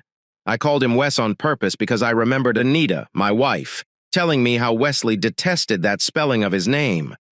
"I won't allow you or your boyfriend to enter my house, much less take anything out of it. This is my house." With a frustrated expression, Wesley took a document out of the folder and displayed the formal-looking form that had a seal at the bottom of the page. "This notarized document from Anita gives us permission to remove the specified items from this residence. Now please move aside to allow my movers to do their work efficiently. West. In this state, the house deed does not bear your name. A man's castle remains his home. I could see that Wes and his guys were not trying to get out. Therefore, I'm pleading with you to gather up your hired goons and leave this property before the police show up." Wesley merely grinned. "Darren, I work for the court as an officer. Please move aside so I don't have to arrest you." Wesley was probably bluffing, so I stood my ground. "Wes, you're not a law enforcement officer. You're just a frigging real estate lawyer. Until a Metro cop with a warrant shows up. You can drive with your toys, which are muscle-headed boy toys. I'm not letting you back into this house. I'm requesting that you go." Larger of the two men, a hulk with a bald head, spoke up. "Just move out of the way, buddy. I have no time for such nonsense. Now get moving before I ruin your mug. Apologies. You came into the world." I addressed Wesley while attempting to look amused. "Get your Conan the Barbarian clones home, please. They appear to be experiencing steroid injection, withdrawal, and irritability." Baldy became enraged and thrust his huge arm into my chest, pushing me back. I staggered off the porch and crossed the threshold again, colliding with the wall in the foyer of the house. When I straightened up, I saw that Baldy was facing me, followed closely by his companion and Wesley, mustering more bravery than I actually had. I shouted, "Get the hell out of my house, you all!" Baldy simply laughed. "I'm done with your nonsense, friend." And with that, he reached out and grabbed my throat with a limb the size of a tree trunk. "All I'm going to do is make sure you keep quiet until we depart."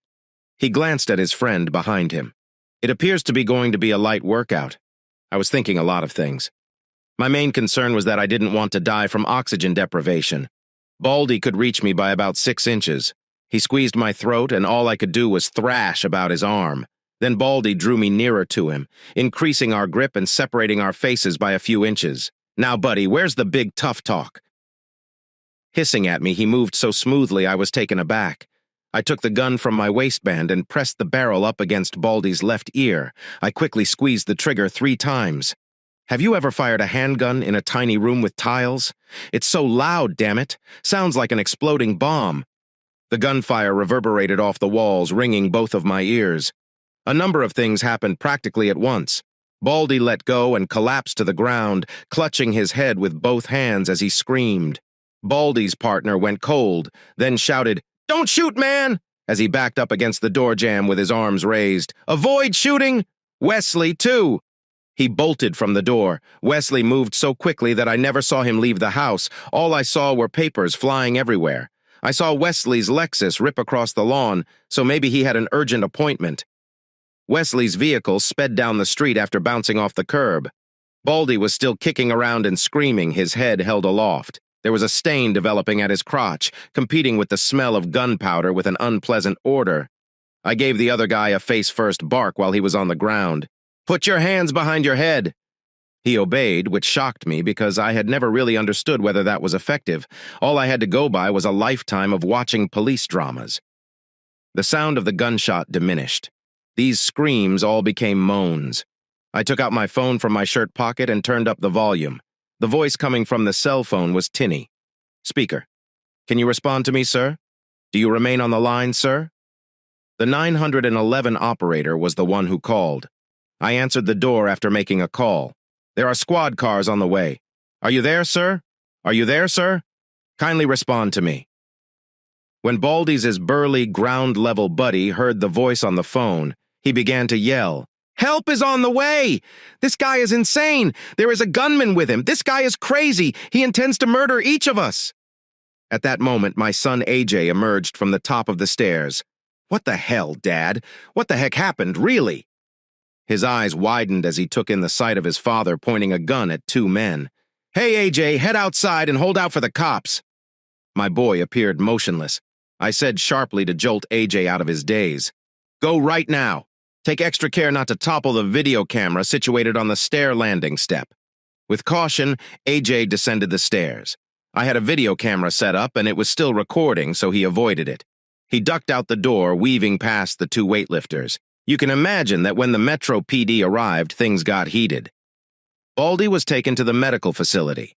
I had to endure a brief but uncomfortable moment sitting in the squad car in front of a smiling Metro police officer, while Baldy's, Muscle Buddy, and I were handcuffed and put in separate squad cars until things were resolved. The women took off my handcuffs before pulling me out. Her partner held up an evidence bag containing my gun while I was massaging my wrist. They both chuckled. Then she said, "You used a starter pistol loaded with blanks to shoot one guy and hold down another." I gave a shrug. After AJ was born, my wife Anita forbade the presence of firearms in the home. I assist coach my children's track team voluntarily, had to make do with what was on hand. The drama was over now. I had lost my rush of adrenaline. I needed to focus, not tremble like a leaf. I spoke up to the female officer and asked, "When will I be able to reclaim my starter pistol?" "On Saturday is the track meet for our team." They were giggling uncontrollably. "What a bunch of poop! Ball, you could have been as flat as an eggshell by baby Huey." However, since his eardrum burst, his one ear is only useful for wearing spectacles. Wesley, their boss, was gone. I asked, "Mr. Large?" Sarcastically, said the elder of the two police officers. From here, he made his way directly to the police station. I'm aware that his account of what happened differs greatly from what our 911 operator was told. Wesley tried to make up a story about me, bringing everyone inside the house against their will and attempting to shoot them all dead. Anita supported Wesley. That I was a betrayed husband who was envious, had probably gone crazy. Wesley and Anita were given some time to talk by the detectives. Even got Wesley to sign a document stating his account of what happened. Even though the detective had not yet seen the video recording, I would have loved to be present when he played back the 911 recordings. I told no lies to the big camera, as they say, but for now I was keeping that to myself. Wesley heard the 911 recording and used his right to stay silent. I know Anita scurried off to get bail money and legal support. How about me? Well, with the assistance of the Metro Police Department, I filed a true temporary restraining order, TRO, against Wesley and Anita that same day. Although the TRO was only valid for 5 days prior to the hearing, it provided me some breathing room, an opportunity to reflect. You can therefore imagine my astonishment when, 2 days later, I noticed Wesley's Lexus parked in my driveway. Though it was not among my top 10 guesses, I did not anticipate seeing Anita sipping wine while seated at the kitchen table. "Anita, what are you doing here?" I inquired. Anita gestured for me to take a chair across from her and said, "It's still my house, too." I remained upright. "Anita, you shouldn't be here. I'm trying to ask, did you miss the tro?" All Anita did was wave a hand at me. "Oh, please stop being such a mule. You would never have received that fictitious restraining order if our son AJ wasn't on the same track team as the judge's youngest child. You had the right to raise that defense during Thursday's hearing, Anita. The judge believed that you posed a risk to my security through your lover boy, West. So please go. Wesley is his name. Listen to me. Darren Wendell." Anita was not feeling well. Was he really supposed to be arrested? That was merely resentful. What kind of people are incarcerated, do you know? He spent the night there. For Wesley, it was truly a struggle. Had this not been such a tragic situation, I would have laughed aloud. "Oh my goodness, Anita, I'm so sorry. What took place? Let's not be kind to the other thieves. Was Wes supposed to face the wall at all times? Did he misplace the soap while taking a shower? Have you encountered any seasoned offenders? This isn't amusing. Wesley could be disbarred for his daring." After taking a sip, Anita appeared to gather herself before proceeding. Darren, this is getting too extreme. Do you really believe that draining the accounts and canceling the credit cards hurt me? She gave a head shake. You were being petty by leaving my phone off. Any judge will simply order you to return everything or sell the house so I can receive my just compensation. Leaning forward on the table was Anita. Now let's put an end to this retaliation. Proceed with our lives. In addition to handling the paperwork, Wesley has agreed to pay for the divorce. In this manner, we avoid the need for additional legal representation. I'll take what was in the savings and you can keep the house. Plus, your $401K half. In order for us to file under irreconcilable differences, please accept this. AJ can be under your primary care. I won't pay child support, but we'll have joint custody. All you have to do is make a small alimony payment. I looked at my watch for a moment before responding. Just portion. Yes, Anita, I hope you don't believe that I am as ignorant as I appear to be. To begin with, paying alimony is akin to buying grain for a dead horse. It is simply not going to occur. You earn a respectable living, plus extras for having sex with Wes while under the influence of Viagra. Anita winced, but I carried on and didn't empty the savings accounts. Recall the prepaid college plan that we signed up for when AJ was conceived? I completely paid it off. Darren. Anita gave a stutter. It wasn't right of you to do that. I owned half of that money. I had scheduled a trip for my share. I reclined in the seat. The original contract, complete with all terms and conditions, bears your signature. I chose the complete dorm package, which included books, health insurance, and fees, after reading the upgrade clause. He is, after all, also your son. Anita drank some more before responding. Darren will have to wait and see what a judge has to say about that. I made an effort not to smile. What is in the child's best interest is a concern for the courts. Anita, what do you believe a judge will determine is best for our son? See you later.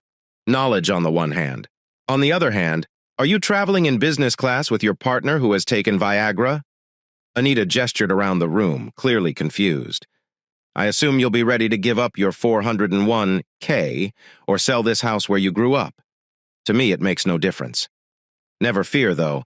After 12 years, I'm not leaving this without a fight. I inhaled deeply before responding. Empty-handed. Yes. I can't stop you, Anita, from growing up and moving away to pursue your travel and Viagra-fueled sexual fantasies. However, you won't travel the world with my money.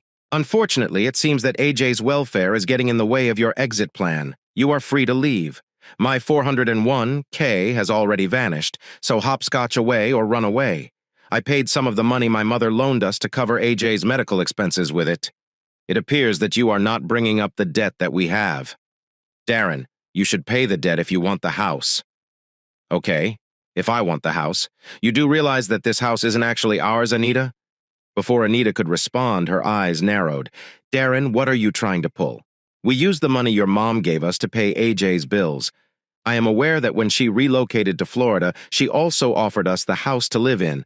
It is therefore joint property.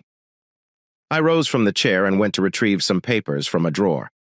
We got the money by tossing them on the kitchen table, right?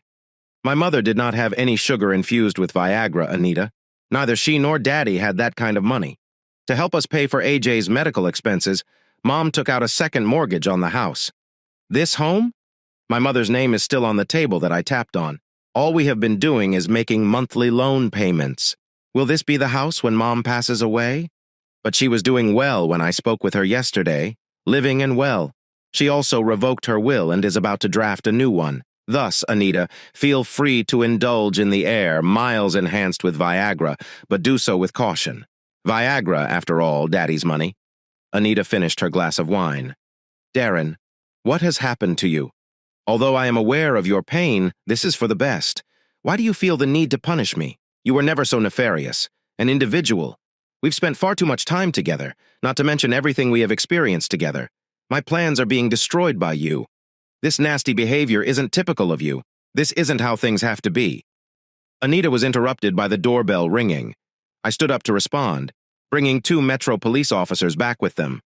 The pair that had visited the house a few days prior was the same one. When I first noticed Wesley's car in the driveway, I had called the number listed on the TRO paperwork. When the officers put Anita in handcuffs for breaking the restraining order, she was taken aback. Anita read her rights to me and said, "Darren," in a scared voice, "you're not going to stand by and watch your wife, the mother of your child, get arrested, are you?" Although it was difficult to watch the women I had loved and still loved disappear, there was nothing I could do. She was the one who created this. Oh, my heavenly God, my son's mother, my alleged spouse. Anita, consider it this way now. You desired a part-time role as a mother and wife. This is the period of time that neither you nor AJ's mother are my wife. It's time for you to be arrested, therefore, right now. Yes, I will not give you a single penny in exchange for you ending my marriage and leaving to tour the world. Now leave this place immediately and promise never to look at me in the face again. Telling AJ that his mother and I would no longer be together was the hardest part, given everything AJ had experienced. It was hard for him to understand this. I made an effort to clarify that our family relationship was simply evolving and not ending. It didn't seem to help that way. I'm grateful for my brother and his family, Lord. They had always supported me, and this time was no different. As I was reading through all of the nonsense, they kept AJ busy by taking him on outings with their kids and generally keeping him busy, which gave me time to adjust to the divorce, lick my injuries. A few weeks had passed. It had been an interesting hearing regarding the restraining order. Putting a positive spin on the situation, Anita sighed, but then acknowledged her relationship with Wesley. The judge decided to extend the TRO for an additional 60 days in order to give all parties time to calm down, citing the 911 tapes as supporting evidence for the Metro police officer's testimony. Neither of us had yet to file for divorce. It had been 3 weeks since I last spoke with Anita, but then one of her attorneys called to request a casual meeting. Sitting across from a grandfatherly-looking man whose business card identified him as the senior partner in my wife's real estate law firm, I found myself in a diner. "Please answer to Darren." I gave a head nod and he started. "I'd like to see if we can work things out regarding the unpleasantness that has happened recently." He went on. "The firm is not at all pleased with the actions of one of our partners concerning your spouse," when I didn't answer. "The ensuing fallout has diverted attention, which is having an impact on the caliber and volume of work produced. Not to mention the resources we had to dedicate to this disruption that were not chargeable.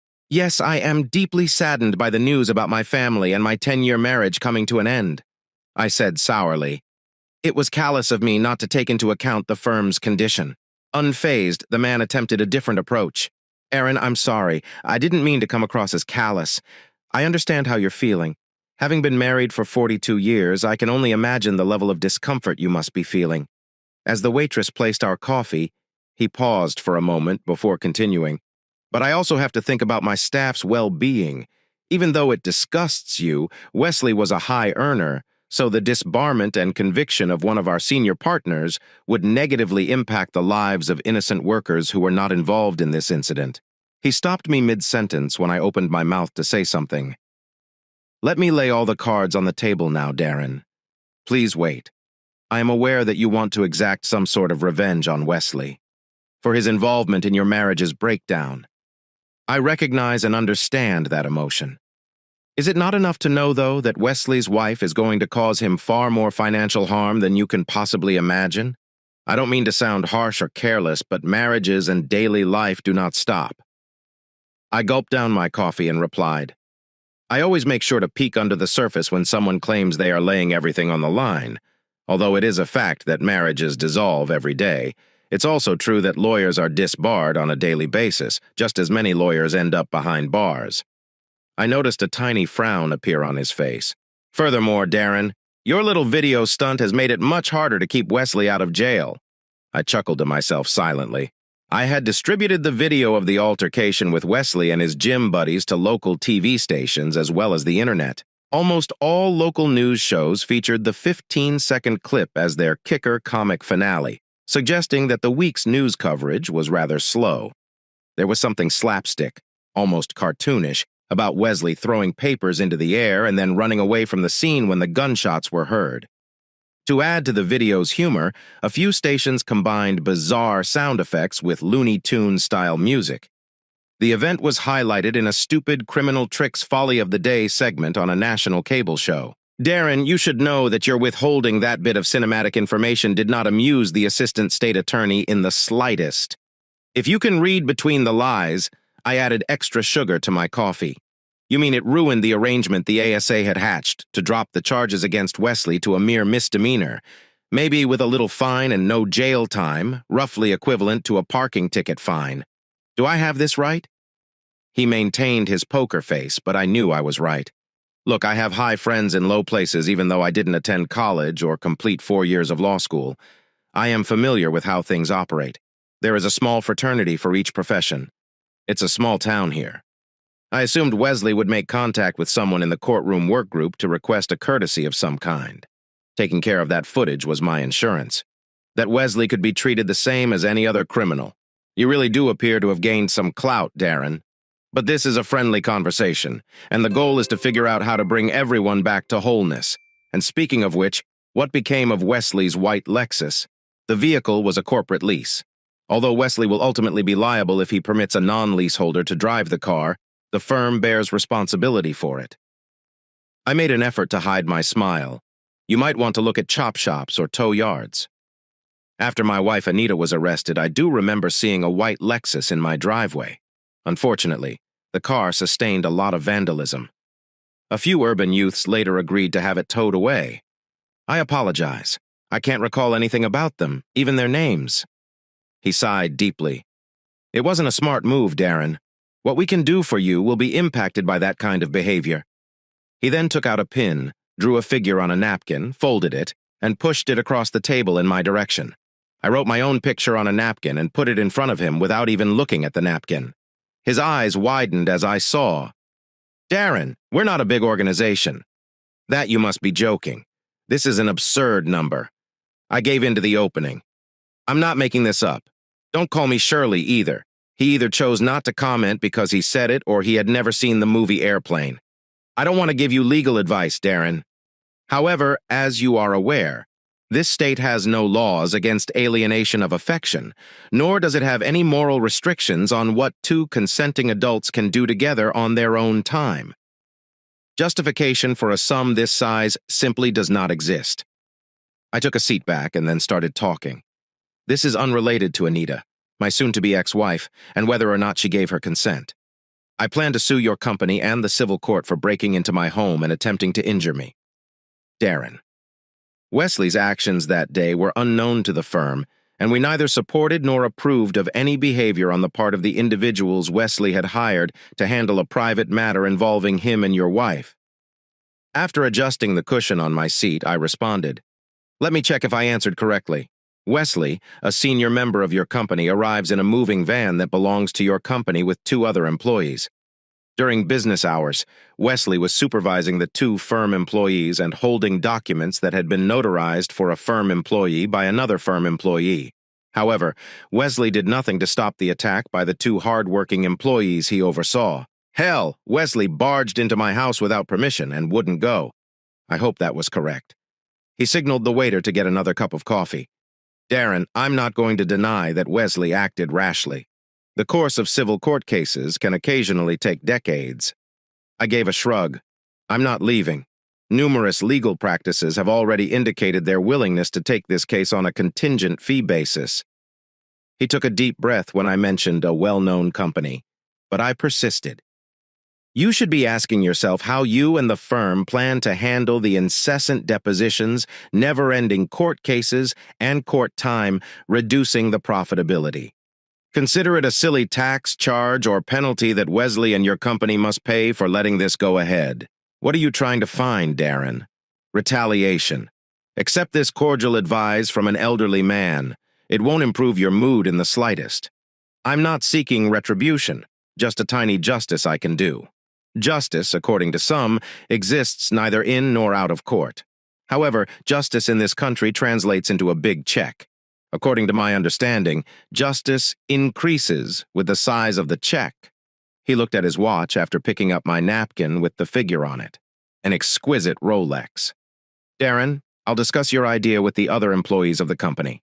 In order to make sure there were no communications here, I took some bills out of my pocket and placed them on the table as I stood up to leave. That amount cannot be negotiated or used as a suggestion. I have the time, even though you have the watch. I anticipated a protracted legal battle. However, a court server showed up on Monday morning with a bulky folder containing divorce documents and a sizable check for the amount I had noted on the restaurant napkin. I spent the afternoon with a friend who is an attorney because there was a long contract attached. The agreement stated that although the firm did not acknowledge any wrongdoing, I was not to get involved in any of its senior partners' extracurricular legal matters pertaining to what happened at my house. Anita was able to leave the divorce with nothing more than her personal belongings and no money, but she received half of our debt. AJ has shared custody of me as his primary caregiver. Neither party is paying child support or alimony. It was suggested that I sign the documents right away. The best outcome I could have hoped for was the divorce. Debts would be paid with the check. As far as interfering with its senior partner's extracurricular legal matters regarding the event at my house, get AJ and I some spending money, I could not give a damn about Wesley's fate. In any case, the call came from the assistant state's attorney. I was limited to making a lot of noise. Furthermore, a man who marries your wife deserves her. I remember an old Groucho Marx stating that letting a man keep your wife is the best form of retaliation when he steals her. That sounds plausible, I hope.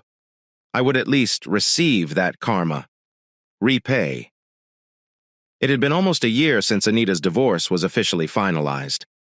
Every visit with AJ was arranged by my brother, who had Anita come to and from AJ's house. I asked for this to happen. I knew that every time I saw Anita it would break my heart, but I still loved her. I hoped the pain would eventually subside after some time apart. Unprepared for the dating scene, my brother and sister-in-law attempted to set me up on a couple dates with hospital nurses.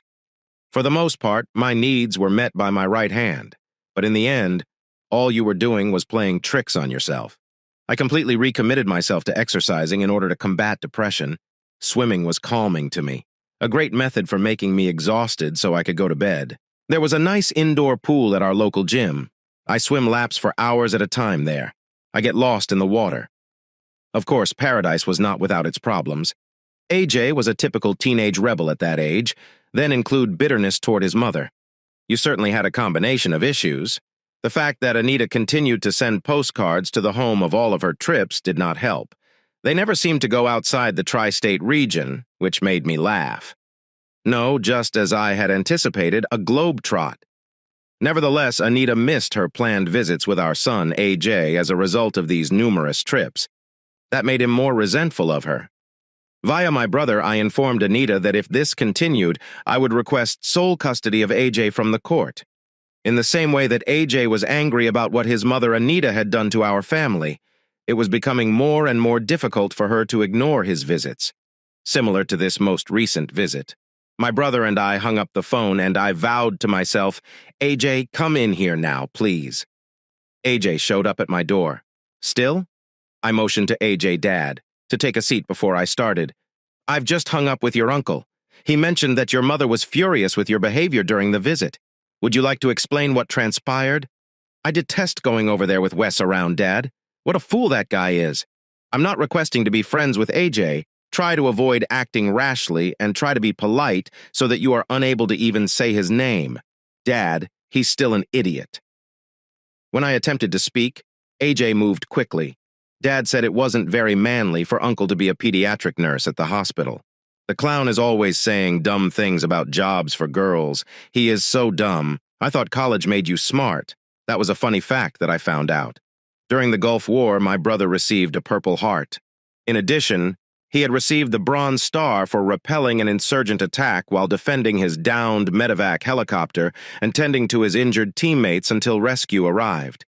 It was difficult to maintain composure following a brief speech. Even though you believe that man is a moron, take this as evidence that education does not come from a college education. It does not confer intelligence. That is the language of the foolish.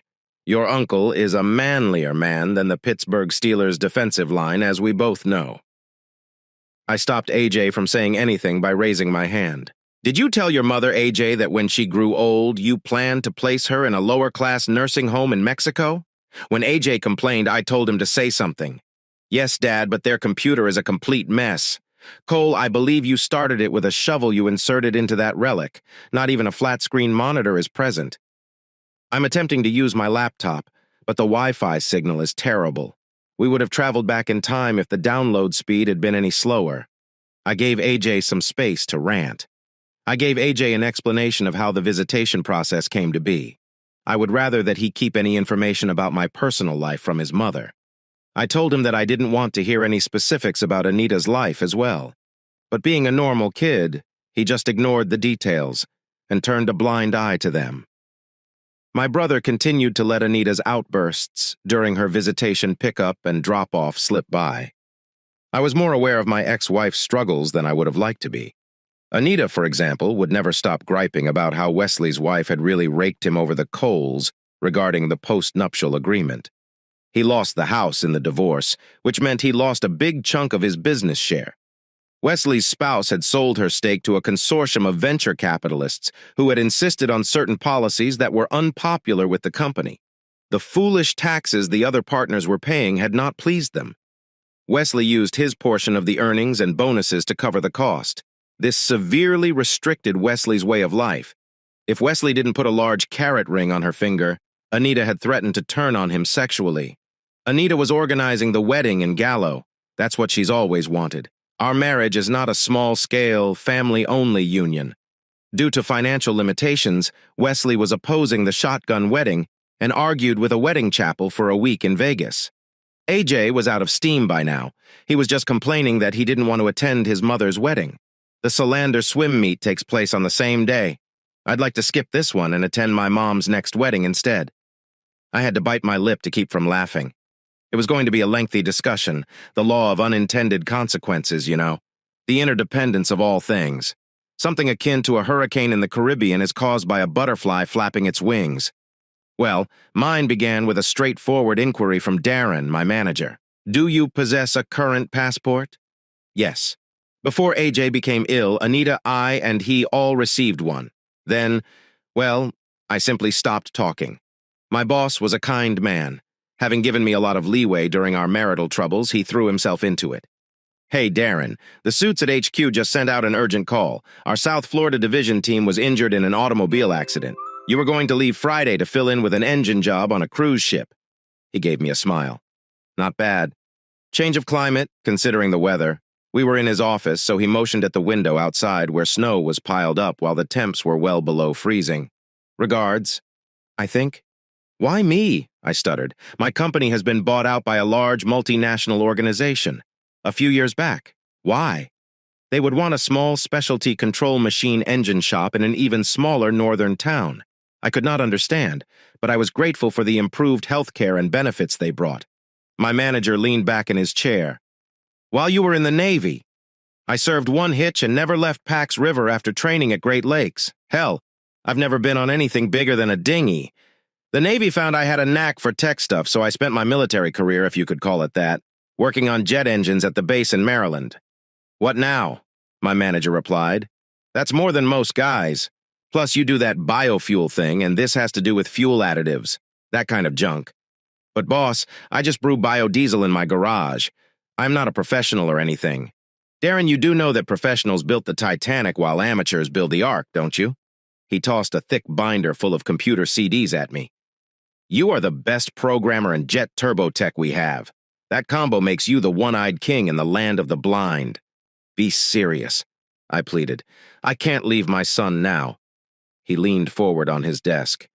Darren, I know your situation. I have done my best to help you out. However, I really need you on this one.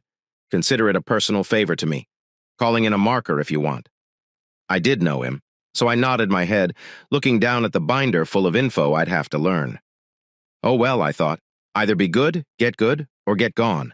I learned modern cruise ships no longer use diesel engines to turn shafts with blades at the ends. Some of the current breeds have jet turbines, generate electricity that powers dual electric, as the pods hung out below the ship like outboard motors. The ships had excellent maneuverability thanks to these Azure pods.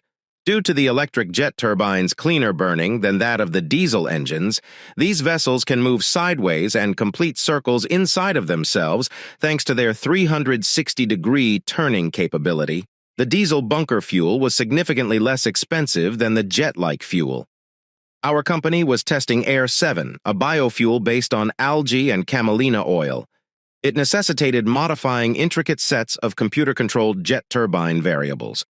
But if our company could show it works, there was a small fortune at stake. In addition, we controlled the refining of biofuel for maritime use and sold the controls for electric generator jet turbines. Had called Seamus Isaac, a scowling senior engineer originally from Scotland, English, which, based on his response, was the worst insult a Scot could receive. This is why I was seated next to him. "Mac, you bloody fool, that's me." While we were waiting for a flight to a port, Mac informed me, "I had to use Google Earth to research. This is the time to keep your thoughts to yourself if you have any. We are getting on board a Royal Ocean liner. We refer to her as the Royal Viking." "God," I muttered. "I really hope I don't get seasick." Mac rolled his eyes. "This is not a pull, you ignorant jerk. She weighs more than 100,000 tons and has 17 decks, 16 since the ship didn't have a deck 13. We would be staring straight into the eyes of your Lady Liberty if she tore aside your Statue of Liberty. This enormous ship contains all the amenities one might expect from a small city, including a hospital, a TV studio, nightclubs, a conference center, a movie theater, retail stores, bars, and an indoor ice skating rink. The top deck of the ship also features a Ferris wheel for the kids and a swimming pool. The damn lifeboats alone are over 10 meters long, by the way. They can accommodate 150 passengers and their supplies for a week in that 30 feet, you Yanks. Mac, if this is really that big of a deal, why don't you wait until after your team recovers from the car accident? For a few reasons, my dear. We are already behind the competition, and our company is not the only one in this race. We have to launch a tested product onto the market as soon as possible. With a focus on tried-and-true vessels, captains and crew tend to be cautious and wary of unfamiliar concepts that might sink their vessel. There are moments when I wish the damn bloke's ship still had sails. The second reason is that booking berths on a nice ship is difficult, and the ships always fill the cabins they assign to people like you and me, costing them money. Since cabins would be open due to Royal Viking's repositioning and pirate fear, we had planned this trip well in advance. Pirates. Do you mean the Pirates of the Caribbean actor Johnny Depp? Mac rolled his eyes. You stupid idiot. Have you looked at your plane ticket? We are traveling to a port that is close to the coast of Africa. I refer to those pirates from Somalia. Do you not follow the news? That is, the kind of pirates that your Navy SEALs killed. Before proceeding, Max interrupted a flight attendant who was requesting a drink. Personally, I work for Special Boat Service. Nevertheless, we all gave them a few drinks as tips. On that operation, SEAL advertisements. I didn't sign up to be walking the plank, shit, Mac. I was beginning to worry a little. It's not necessary for you to get your underwear in now, Darren. How come? We are so far offshore that the small pirate boats will never be able to get to us. In addition to the fact that you are a young, single cowboy, the crew has an abundance of glasses to divert your attention from any Somali blackbeards. I'm not a cowboy, Mac. I haven't even ridden a horse. In the same manner. Until we finish the task at hand, you keep your pecker in your pants. Mac gulped down his drink slowly. Have you brought the items I mentioned? Yes, Mac, I replied. Why all the candies and aquavit bottles? Hear me out. To get things done, my young charge for things is like cash on a ship. Alcohol, hot films, sweets, and internet phone cards to make international calls while on board. Mac took out a fistful of phone cards from his pocket. We are able to distribute these because our satellite division manages the data off the ship.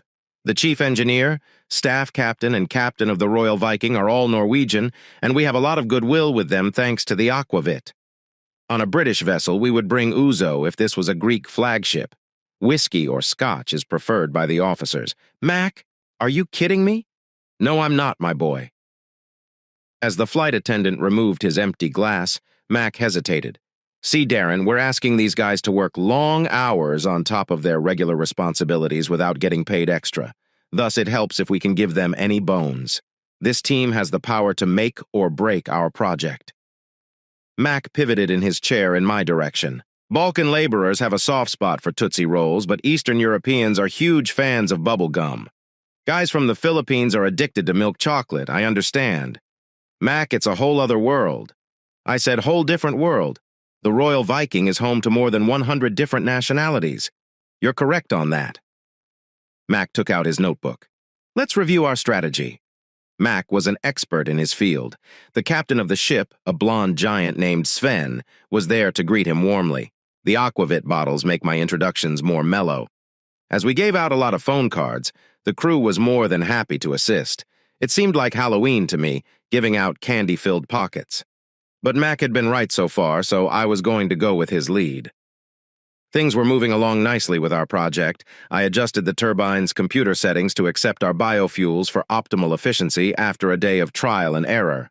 The chief engineer was still wanting to operate on their regular modified jet fuel and was getting tired. Even after using our alternative fuels for brief intervals of time without any problems, he continued to postpone using them entirely. Mac attempted to persuade the chief engineer to submit to a comprehensive test. I bumped into a bulkhead when I turned around. The crew erupted into laughter at this. My forehead was bleeding from a tiny cut, but it didn't hurt. Disprove my objections.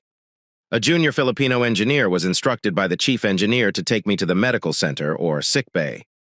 I suppose the ship's hospital was really no different from any other hospital on land, except that I was forced to fill out endless forms. After that, I heard something.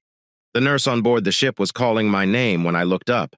Her nation was listed on her name tag as one of the former Soviet Union's stands. It said Zoe, along with a last name that I believe included the boron chemical symbol. I wasn't looking at the name tag, though. This stunning woman had raven hair. Her face featured oval eyes below high cheekbones and all the right curves.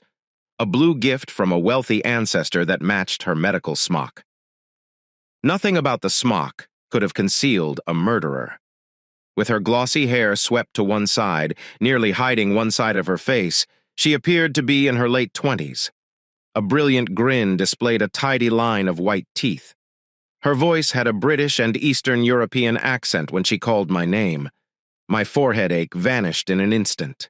The nurse, Zoe, asked me to go with her into the hospital. I vowed to follow her everywhere as I gazed at those hot hips that were acting like two cats fighting in a sack. Zoe studied my paperwork as I sat down, and then she started talking. Okay, Mister, give me a call, Darren. I cut her off. Yes, Darren. Zoe took my vitals and blood pressure and said, flashing me a 300-watt smile. I tried my best to strike up a conversation with her. Although Zoe exuded professionalism and gentleness, my charm was lost on her, like bullets from Superman's chest. After a brief examination, the ship doctor brought in another blonde Nordic giant, declared me to be fit but a little awkward, only hurting my pride. He shook my hand and walked away. Darren. Zoe spoke to me. Indeed, I said, nearly snapping to focus. If you get a headache later, let us get you some aspirin. Not a problem. I got a hard head, Zoe. I gave myself a knuckle tap. Zoe appeared perplexed. What is this? Head? Ignore it. Zoe, I was trying to think of a way to communicate with her. Having spent more than 10 years away from the dating scene, I did not know how to proceed. Will I see you later, Zoe? Zoe smiled at me, but only slightly. I will be in the officer bar tonight at 2200 hours then, Darren. She paused for a while, staring at me bewildered. That is 10 p.m., Darren, according to your American time. Like you say, I would really like to see you there. My Filipino junior engineer was still in the medical center lobby, staring at me, when I said goodbye to Zoe. What I expressed. The diminutive engineer laughed. Zoe never smiled before. On the ship, we call her the Ice Queen. She is always kind, but she keeps people at a distance. Would you like to share a few of those lines from Los Angeles or New York City? You and I both laid on her. It was my turn to chuckle now. Not one of us is from Los Angeles or New York. America's heartland lies between those two coasts. Back to the engine room we go. The officers pulled out the bottles of aquavit I had brought that evening. A jumble of German, Scandinavian, Eastern European, and Caribbean island accents, along with a few others I couldn't understand, filled the bar. As the UK residents like to say, as an American, I found that the United States and the United Kingdom shared the same language but not words. I found that these language barriers were greatest when it came to crew members from across the pond. Lighter, luminous flash, spreader, pliers, elevate, lift, gasoline, energy, bonnet, hood. How does the united, divided by a common language yet speaking the same tongue? I witnessed a Spanish crew member inquire with his Dutch counterpart about speaking American or Spanish. I didn't think it made sense at first. I now realized how capable these people were of drinking. On the plane, Mac had alerted me. Look, Darren, my boy, it doesn't matter how strong you believe your tolerance for alcohol is. Any Australian girl in her 20s will pour you one under the table. Most countries do not have age restrictions on alcohol, unlike the United States. So these kids were already downing a liter of sick while you were sneaking beers at your prep school graduation. After a few toasts with the aquavit, I listened to Mac's advice and stuck with ginger ale. What those pale monsters saw in that drink, I was unable to see. It tasted like lighter fluid, damn it. Mac and the Israeli head of security were having a heated argument about guns. I turned around to see Zoe, the nurse, standing above me when I felt a hand on my shoulder. "Could I sit with you for a little while, Darren?" she inquired. "Yes, please, Zoe," I said, pulling a chair over from a nearby table. "Which beverage would you prefer? We had some aquavit with us." Zoe sat with a glass of white wine, wrinkled her nose, and put her hand on my leg. "Please, Darren." I came back carrying Zoe's drink. A spontaneous dart game had broken out in the bar, drawing in most of the patrons, so we were the only ones at the table. "Regards, Darren," drinking from her glass, Zoe said. "Not a problem, Zoe." I searched my mind for words to say. "You've been on ships for how long?" "On this ship, this is my second contract," Zoe answered. "I completed 2 additional contracts on the sister ship Royal Viking. When does a contract expire?" Zoe gave me a smile and then responded. "My contracts are for a duration of 6 to 8 months aboard and 6 to 8 weeks off. At that point, do you return home? Which location do you consider home?" Zoe took a moment to respond. "Mostly, I spend a few days here and there with different crew members, with whom I have become friends. If not, I spend the night at a hotel. That's a long story, though. This woman has a voice I could listen to all night. I had the impression, though, that I would not hear this tale now. Are you fond of it?" In an attempt to continue the conversation, I asked, "Indeed, Darian, life is not all that horrible. Talk enough about myself. Describe your life in America for me." I briefly described my small town to Zoe. I displayed an image of AJ to her on my phone's screen, outlined my journey to arrive on the ship. Zoe gave my phone back, showing me AJ's photo. "He must make you and your wife very proud." "I'm sorry, Zoe, but we are no longer together. AJ now resides with me." Zoe appeared a little taken aback. "The mother of your son is not with him. For a moment, what kind of woman would she stop?" "I apologize, Darren, not my concern." Without a doubt shifting the topic, Zoe inquired. "This season, we're going to run the Caribbean out of Miami and Fort Lauderdale. I'll be visiting North America for the first time. I'm excited about it. Are you close to those ports?" "No," I gave a head shake. "However, my mother is retired. I've been meaning to visit her since she moved to South Florida. Maybe we should get together." Zoe smiled at me once more. "That sounds good to me, Darren." And with that, the darts match was over. And so the table was full once more. I noticed that Zoe had stopped talking, more tactful. If there were 2, then it was. Zoe is the kind, professional woman who works with the staff I had been conversing with. I was having a great time with this international group, but after a while I noticed that my energy was starting to wane. As she finished her glass of wine, Zoe must have noticed and turned to face me. "Darren, I have to rise early. Please lead the way to my cabin. Enormous energy boost, huh?"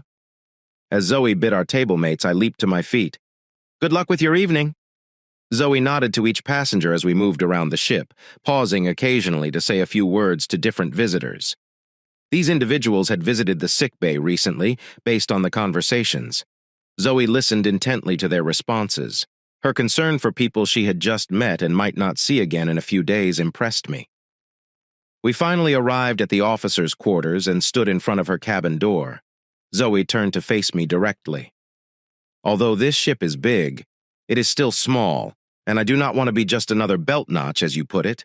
I do, however, enjoy our conversations and would like to see more of you, Darren." When I tried to embrace Zoe, she gave me a kiss that left me speechless. She pushed me away. Darren, there's something you must view initially. Zoe then used one hand to pull back her hair, revealing her left side of the face. With the other hand, she revealed her left shoulder by pulling over the collar of her blouse. The entire skin of Zoe, extending from her far left temple to her hairline, neck, and shoulder. Beneath the shirt, a rough, pockmarked, and ugly mass of muddled, discolored membrane was visible. I watched for a moment until Zoe turned away, rearranging her top to cover the horrifying scars and releasing her hair to cover the deformed ocean. Zoe turned to face me and spoke.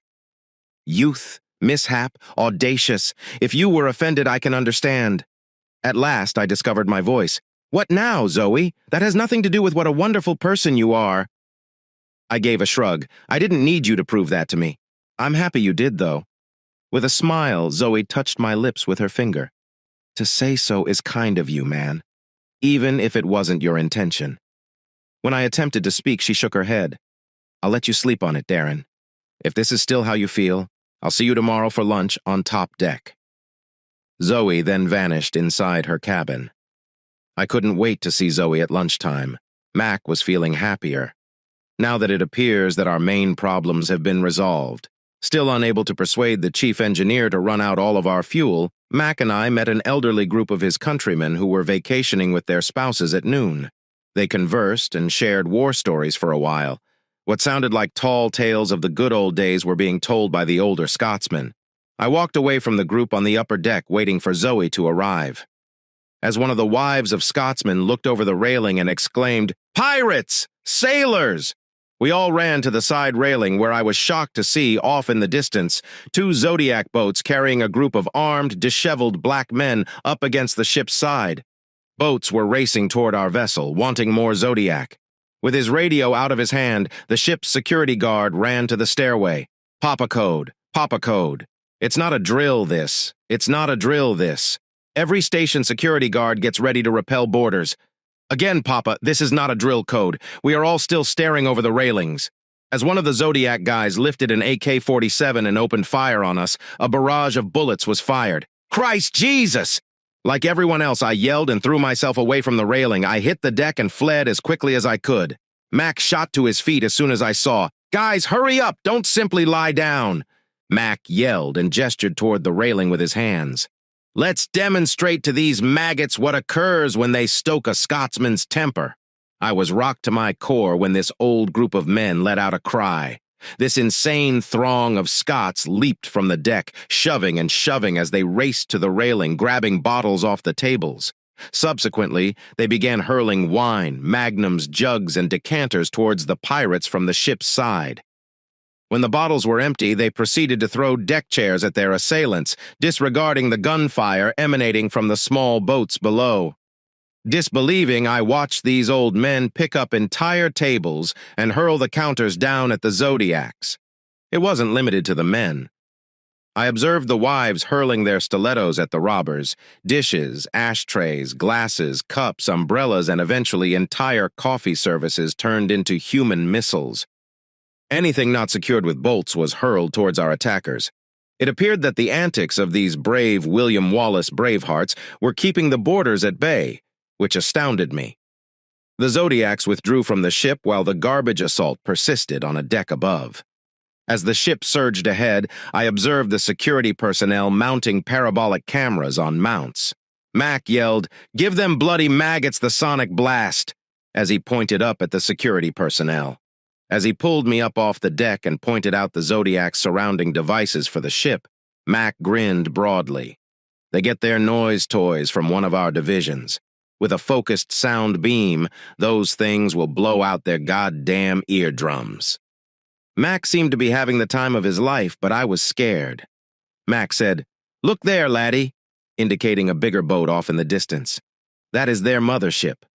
Had that mothership not brought them, the maggots would never have survived long enough to see. "Why can't we just outpace them, Mac?" I said, attempting to still my shaking. "If we don't grab that mothership, those pricks will just follow us all the way around the world." Captain Sven seemed to have heard him. With full speed, our ship swung around and approached the mothership.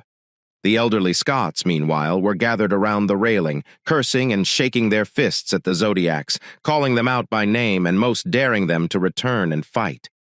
One old man turned to face the pirates, undressing to reveal his butt.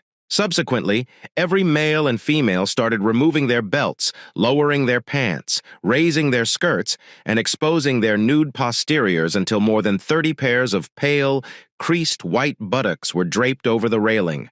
That sight, as terrifying as it was, made me laugh. In the meantime, our ship was closing in at full speed on the pirate mothership. Like resentful sea dogs, a dozen Zodiacs were attempting to keep up with us. A handful noticed what the captain was doing and began firing handheld RPGs and small arms at the ship. When the two vessels approached, the steam was added by our captain. Captain Sven was not going to allow the pirate mothership to retreat. We hit the pirate ship in its aft section, causing our ship to tremble momentarily. The mothership's props and most of its tail were ripped off by the hit. The group let out a triumphant shout as Mac exclaimed, "Those buggers are done for! In the water, she is dead." After a brief period of elation, I realized we had another issue. Now that their mothership had been destroyed, the pirates and the Zodiacs were stepping up their attempts to board the ship. Their only options were to board our ship or risk dying a slow and painful death stranded in the middle of the ocean. As Captain Sven made sweeping turns in an attempt to topple the smaller Zodiacs, I bolted for the engine room, hurling myself against the bulkhead walls of the hallway. When the vessel arrives at the engine room, I quickly conveyed my goals to the chief engineer. The large Nordic turned to face me and started talking after giving his staff quick commands. "Proceed, Darren." We shower them with Viking thunder, pirate style. Then the blonde giant gave me such a hard backslap that I nearly passed out. I raced after the junior engineer from the Philippines with the box, and he led me to an upper deck. Positioned at the crew deck's rear-aft railing, we observed a minimum of 12 Zodiacs nearing the vessel. As the ship's tanks filled with the modified JP jet fuel, hundreds of gallons at a time were released into the surrounding waters via the dump pumps, creating a loud gush. As the pirates approached, the Filipino and I took some flares out of the box. Now, I'm positive that I have done more foolish things in my life than tossing lighted white-hot flares into a jet fuel ocean. However, I genuinely could not remember having done anything more petty or stupid at that precise moment. The first few flares were ineffective or went out. I was aware that the fuel must be at the surface because it was lighter than seawater. I did my best to contain the growing panic like a pirate. Zodiac nearly made it to the ship. All of a sudden, I realized that fuel does not burn. It was the fumes released by burning fuel. Just as we were about to fire off our final flare, a tremendous burst of air shot through the sky. The fuel had been disturbed enough by the ship's churning wake to produce vapors. These fumes had caught fire. We had no idea that I had inadvertently set off a tiny fuel air bomb near the water's surface. A fireball grew, consuming oxygen in the atmosphere and sending up a miniature mushroom cloud. Swifter and more astute, the Filipino ducked behind the ship's railing plate. When the concussion blast hit the ship and slammed into me, I was still standing there, mouth agape, staring at the scene.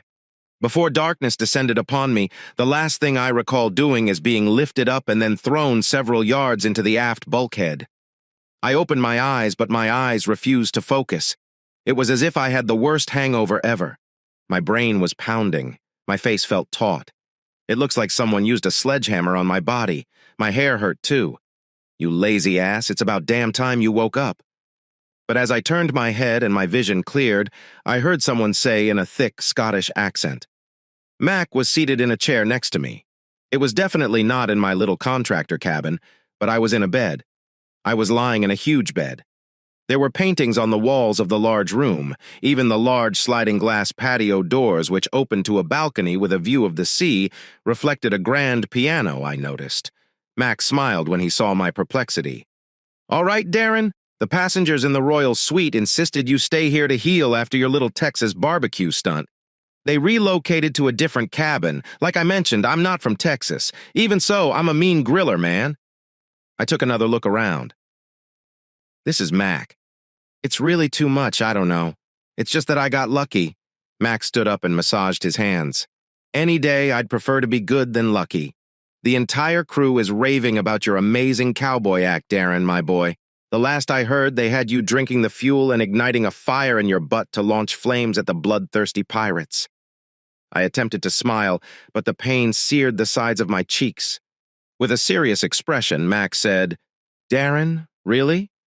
That act of prompt thinking supported by a large set of brass balls. Mac hesitated once more, and then his face lit up with a smile. That was almost a unique exploit, worthy of boat service. "Don't you be becoming conceited now." I mentioned nearly. I made contact with my face. It was excruciatingly painful. Mac began to pace the space. Never considered hiding in place. My instructor, Darren, used to advise me to shoot first and call whatever I hit the target with to be sure I hit it. In bed, I tried to sit up. "Mac, when that blast hit me, I thought I was lost." Mac took a mirror from the dresser and thrust it directly into my face. "You moron." Too beautiful to pass away. I let out a gasp and verified with a hand to my face that it was indeed my reflection in the mirror. My hair was singed away and my eyebrows were gone. My lips and nose were covered in some white salve. The remainder of my face appeared to be severely sunburned. Moreover, I was swollen and surrounded by 3 distinct hues of red, purple, and yellow on the left. At that moment, Zoe emerged from the restroom, always the professional, wearing her medical uniform and carrying a stethoscope around her neck. "Mac, if you annoy my patient, I'm going to have you leave." Then Zoe pushed a monitor-attached digital probe into my mouth. She cuffed my bicep with a blood pressure monitor at the same moment. Mac disregarded Zoe. "Darren, I have more good news for you. The ship fried them by spilling the majority of its regular fuel. Pirates. We've had the Royal Viking running on our biofuel for almost 2 days now." He stood up and gave a hand clap. "Been operating smoothly as well. Not even the stubborn chief engineer from Norski is unhappy." Zoe spun around and gestured to the door. "And that's it. Mac, get out. Please don't force me to call security with the captain on you." "All right, lassie, I'm leaving. I'm leaving." As he walked away, Mac saluted me. Zoe looked up at me. She wiped tears from her eyes with the cuff of her sleeve, which surprised me. What would I do with you, Darren, while the ship doctor examined me? The rest of the day was a constant stream of guests, with Zoe limiting her visits. Like a mother hawk, she was keeping an eye on me, escorting even the captain out when Zoe sensed my strength was flagging. The travelers who had given up this enormous suite for me were my favorite guests. To my surprise, the old Scot was the one who had started mooning the pirates with his pants down. He and his spouse were an unusual pair as they declined my gratitude for using their lodging.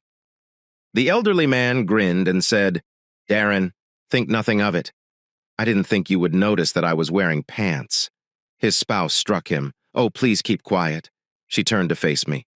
"We will have a great story to share with our grandchildren when we return home thanks to you." "Indeed." Her spouse entered, clearly bored, by the tail, that is. We continued to talk until Zoe motioned for them to leave. I was feeling so tired. I was out like a light when Zoe closed the blinds. I struggled to realize where I was for a moment before panicking. It was pitch black. It's difficult to understand. My body was encircled by a firm yet soft, naked form. The scent of perfume let me know it was a female. Anita. My heart leaped as my eyes grew accustomed to the low light, and my mind started to function normally. Disappointment then began to spread. My ex-wife Anita could not be the culprit. The woman had dark hair. My fingers traced the back of Anita's blonde neck. My skin felt rough. It took a moment for it to sink in. My thoughts cried out, "Zoe, damn you!" I withdrew my hand and felt Zoe stiffen. I pretended that it was for the purpose of extending a taut muscle. Zoe whispered, "Darren, it's okay." I am aware of how I appear and how it feels. I turned off the lights for that reason, turning over fast. Pain struck me suddenly, startling me and knocking me out cold. It also reminded me to take my time moving forward. The lamp by the bed was flickering when I found it. Zoe was facing me, lying on her side. She reached up and tried to use her hair to camouflage the disfigurement. Grabbing Zoe's hand, I moved her hair aside to get a clear picture of her face. "Just the way you are stunning. Do not attempt to conceal anything from me about who you are." Zoe glanced past me and started talking. After the fire when I was 8 years old, my parents could not afford reconstructive surgery because they were not high rollers. Our small town is full of vicious people. They believed that my appearance was a penalty for something that either my parents or I had done wrong. The majority would not let their kids play with me. The insults and teasing never grow on me. Zoe turned over on her back and peered at the ceiling. I put a lot of effort into my studies and passed every class to be eligible for university. I intended to become an anesthesiologist. She held back. My patients wouldn't be conscious, never have to look at my face. It was at university medical school that I had my first boyfriend. I assumed he could see past my wounds. I then overheard him telling his pals, I could only be screwed in the dark or with a sack covering my face. Despite taking a deep breath, Zoe carried on speaking. I had forgotten about his ongoing academic dishonesty. Aaron, I was a really good anesthesiologist. I was always at the top of my class, and later our government hospitals were in high demand. Next, my dad took a step that infuriated the group. My mother and he were taken away. I left the country before the government police arrived, thanks to a patient's warning. I found myself scattered across Europe, unable to locate my credentials. There was nowhere I could practice medicine. I worked nights as a cleaner and finished my nursing course. Zoe stood up on an elbow and turned to face me. That's my depressing tale. Audacious. This is a small ship, as I mentioned, and I'm not 304. I will leave if that is what you wish. Zoe was staring at me when I put her chin in my palm. You are the most incredible woman I have ever met. No question about it. I feel like a major leaguer whining about little things that have happened to me. Hell, I've been living a chicken lifestyle in comparison to you. Her amused eyes twinkled as I noticed. And about wanting you to go, Zoe. I seized her and gave her a kiss. Zoe began to kiss me back, grinning. Please turn out the lights, Darren. Zoe, I might be too beautiful to die, but there's no way I'm going to switch off the lights. Not a possibility. Heard that? Pulling her toward me, I said, I wish I could claim that the night we made love was magical, but don't like two porcupines having sex if you've ever tried to kiss someone with burnt lips and have painful bruises all over your body. It was a really big deal. Proceed cautiously and slowly. That night, the only magic was that I could do anything at all, much less twice. Sadly, nothing endures eternally. Zoe and I bid farewell after 4 days together. She said that when her contract expired, she would come stay with me. When the Royal Viking visited Florida, I was already searching for airfare. Although there was a lot of coverage of the pirate event, by the time I got home, it had become outdated. Even though I had somewhat recovered by then, my appearance still surprised my son and my brother's family. I only had one thing to say. You ought to have seen the other guy, when I went back to work. My coworker threw me a little celebration, complete with a cake with a pirate theme. My workspace was adorned with buccaneer paraphernalia. Skull and crossbones, a toy cutlass, a stuffed parrot, and a flak eye patch were all over my bench. I even had a peg leg turned out by the machine shop. For the first few days, the jokes about Blackbeard and Captain Jack were heavy and fast. I took the jabs in a friendly manner, so I assumed it was a joke. When I was taken to see an older, severe woman with a faint German accent in the manager's office. Darren, my manager, started. The corporate HR manager is this person. She is an HQ employee assigned to manage your move to the South Florida division. After that, it became fascinating. The corporate woman was horrified. I'd oppose a directive from our corporate headquarters. Mac, my old friend, seemed to have wanted me yesterday. To make me happy, he was prepared to pay the price. All of my objections were shot down, though, so I'm heading down to South Florida ASAP. My house. Not a problem. For the house, the company paid you fair market value and housed you for a year.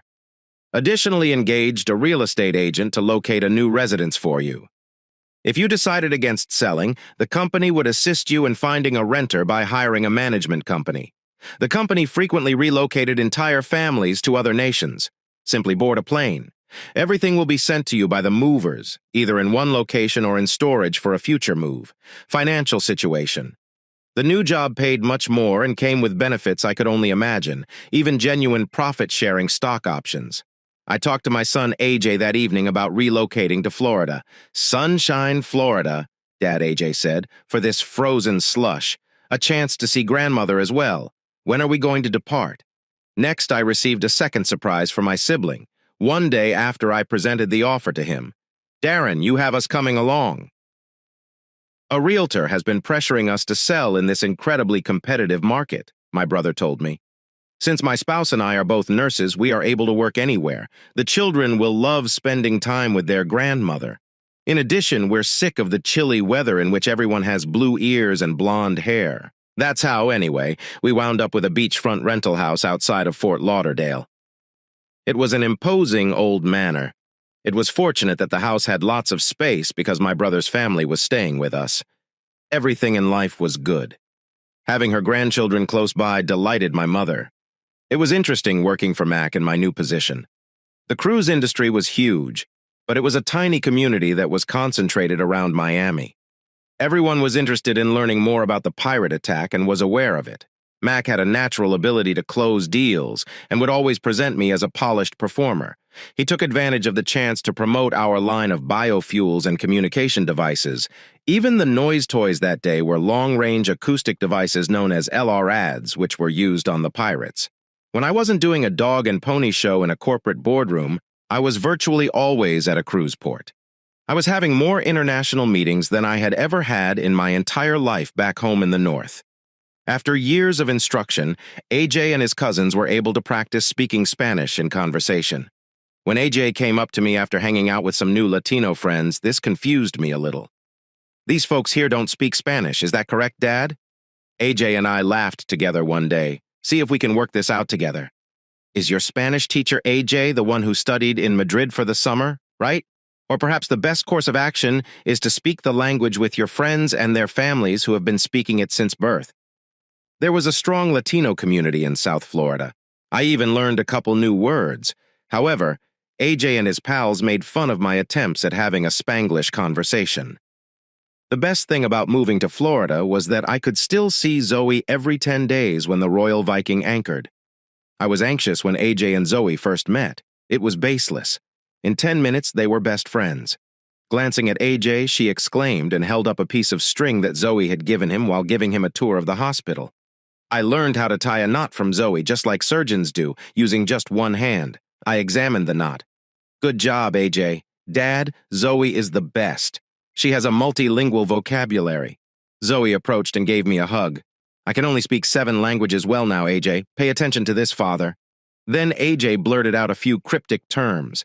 He gave Zoe a look. "Was that what I said?" "Zoe?" Zoe gave AJ a shoulder pat. "Indeed. You say that's perfect, AJ." Her eyes were full of mischief. "What does it mean, AJ?" I inquired. "In Uzbek, it means eat shit and die." AJ had a big smile on her face. "Zoe, isn't your dad awesome?" I turned to face my girlfriend, who was laughing. I got that gorgeous smile from Zoe. "Oh, Darien, it's all right. How many South Florida Uyghurs does AJ know that will be able to comprehend what he's saying?"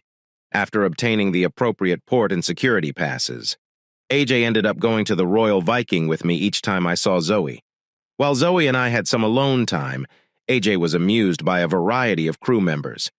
AJ had the opportunity to tour every area of the ship, including the galley, bridge, TV studios, engine room, and medical center. The only issue was that it appeared like a lot of fun for everyone on board to teach AJ how to swear in their mother tongue. To my dismay, AJ quickly acquired the ability to swear well in Hebrew, Finnish, Russian, Dutch, German, Creole, Filipino, and even Norwegian. Unfortunately, nothing good lasts forever. I picked up the phone on Monday morning. "Was it? Hi there, Darren. In excess of 10 years of marriage, I could recognize Anita's voice right away. It is indeed me, Darren. Who is calling, please?" I gave in to the urge to yank Anita's chain. "You can be certain that this is Anita, Darren." Calmly, from the other end of the line, she said, "Anita is not the culprit. I requested that she not get in touch with me unless RJ was in danger." I changed to the other ear on my phone. "Darren, what do you want? I assumed by now that you would be over it. My son needs to be seen. The attorneys informed you, Anita, that because you had missed so many of AJ's scheduled visits, the court granted me sole custody. I apologize. I know that traveling with Wesley caused a lot of chaos. Do you know what they say? Every successful executive boss man has a female secretary behind him. Is there a proverb, Anita, that describes a married secretary who cheats on her husband to the point where she is on her knees before the executive boss and has an eagle spread out beneath him? Darren, please cut it out for me. I'd like to see AJ. I still love you, son. Anita, you can't make AJ happy and then fail to show up. He's not a hair appointment, he's your son. There's no need to lecture me to death. Audacious. Wesley is close to your timeshare. Next week we're going to be unavailable. Can I spend a long weekend with AJ? It's Wesley's boat. AJ is able to water ski. Anita, AJ, and my brother's family are going to the Marlins baseball game this weekend. I'll be working on a ship while I'm away. I checked the time on my watch. Yes, I was aware that you worked on boat engines. Small-scale fishing trips and such, correct? Anita said patronizingly. I'm so happy for you. Yes, that kind of thing. So, is it okay if I have AJ this weekend? Darren? Indeed, Anita. Indeed you can. The boy must understand that he was born of a mother. Do not blunder this. If you pledge to attend, you had better arrive. I see, Darren. Anita got going. Anita, even though I don't want to hurt you, it's still on my list, so come on Friday. Avoid being late. I ended the call. Naturally, Anita waited until Thursday night to cancel, so she did not appear on Friday. Anita made no excuses, but Darren, you must be able to understand the circumstances. Leslie scored a fantastic last-minute cruise deal. His brother is the bartender. We might receive an upgrade. I'll be traveling abroad for the first time, having my passport usable. Anita, you just can't do this to your son, damn you. I was furious. Darren, I won't dispute with you on this, Anita retorted. Anita, I don't argue with fools. Fools simply bring you down to their level and use your experience to defeat you. You get all fired up, I told her. I have to tidy up this mess now. Please stop being such a drama queen, Darren. Anita answered, I will comprehend. I promise to make it up to him later. Avoid the trouble. I ended the call. I ought to have felt content. The Viking Royal was docked. For 3 days, I was going to be sailing on her. Getting a new engine control software uploaded was my job before she entered dry dock. I was in a foul mood after Anita's stunt with AJ, but I would be staying with Zoe in her cabin. Thank God my brother was a godfather who meant business. So that AJ and his cousins could attend the Marlins baseball game, he managed to retrieve the extra ticket. I felt so much better after Zoe gave me a big hug and kiss. She could tell how I was feeling. Is everything all right, Darren? With her fingers tumbling through my hair, she questioned. Was there something I didn't do right? I gave Anita and AJ the rundown on the circumstances. Zoe was sympathetic. Darren, that is just horrible. Zoe said, we have to do something for AJ. But I do have some positive updates. Well, there's 2 positive updates. Some positive news would be nice. Zoe, please stop making fun of me. Captain Sven was informed of your arrival. He wants us to come to the passenger dining room with him tomorrow. I even got a tux for you. Together, we can take a formal photo. Zoe nearly grinned. I made an effort to feel happy for Zoe's sake, but dressing up as a monkey wasn't exactly my ideal night out. Zoe went on. Even better, Darren. During the 10-day dry dock. Since I'm not needed, I can dive right in or continue to work as a fire watcher on board the ship. Are you really going to stay on the ship? I took Zoe up and gave her a waist hug. You're visiting Shay Darren as a guest. I've been nagging AJ to take me to the sights. We will be experiencing the finest that South Florida has to offer. Darren, stop talking! I put Zoe down again, and she let out a little squeal. After glancing at me, she whispered, I hope you would say that. The shipwright performed an excellent job. The tux was an ideal fit. If I do say so myself, I did look pretty good. I was having a great time that evening, and Zoe looked amazing in her evening gown. An excellent host was Captain Sven, and the food was delicious. Out of nowhere, a male voice full of anger boomed behind me. What on earth is this bomb for? The room fell silent. Everybody at the table pivoted. To my surprise, there stood my ex-wife, Anita, holding a red-faced Wesley. Captain Sven got up from his desk. He was taller than Wesley. Captain Sven sounded just like a stern captain when he spoke. I apologize, sir. The Royal Viking and her crew are honored to have this Mandarin as a guest. Now, if you'll pardon me, you will be shown back to your table by the waiter. I hope you have a pleasant evening. Anita had a pale white face. I was surprised to see her, but she seemed more shocked to see me in a tux at the captain's table. But Wesley would not let it go. He must have had a few drinks. Forget about that. You love boat wannabe. Pay attention. Wesley pointed at me like a prick and we ended up stuck at this ugly table by the kitchen. Gets to seat at the honor table, goddammit. Sailor boy, no way. After staring down Wesley for a while, Captain Sven began to wilt. I can guarantee you, sir, that every table in this dining room has equally delicious food. Will you now let my staff give you outstanding service? Or should I have you taken out by security? Anita appeared to wish she could fit into her shoes. She pulled at the sleeve of Wesley's suit coat. Anita spoke in a barely audible whisper.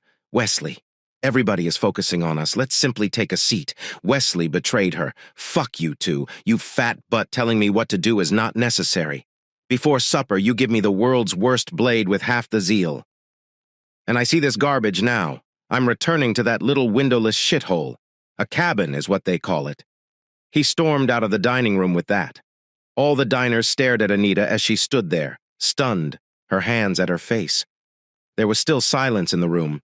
Though I knew better, I was powerless to stop myself. Loudly, I cleared my throat. I looked at my ex-wife, and everyone looked at me. Hi there, Anita.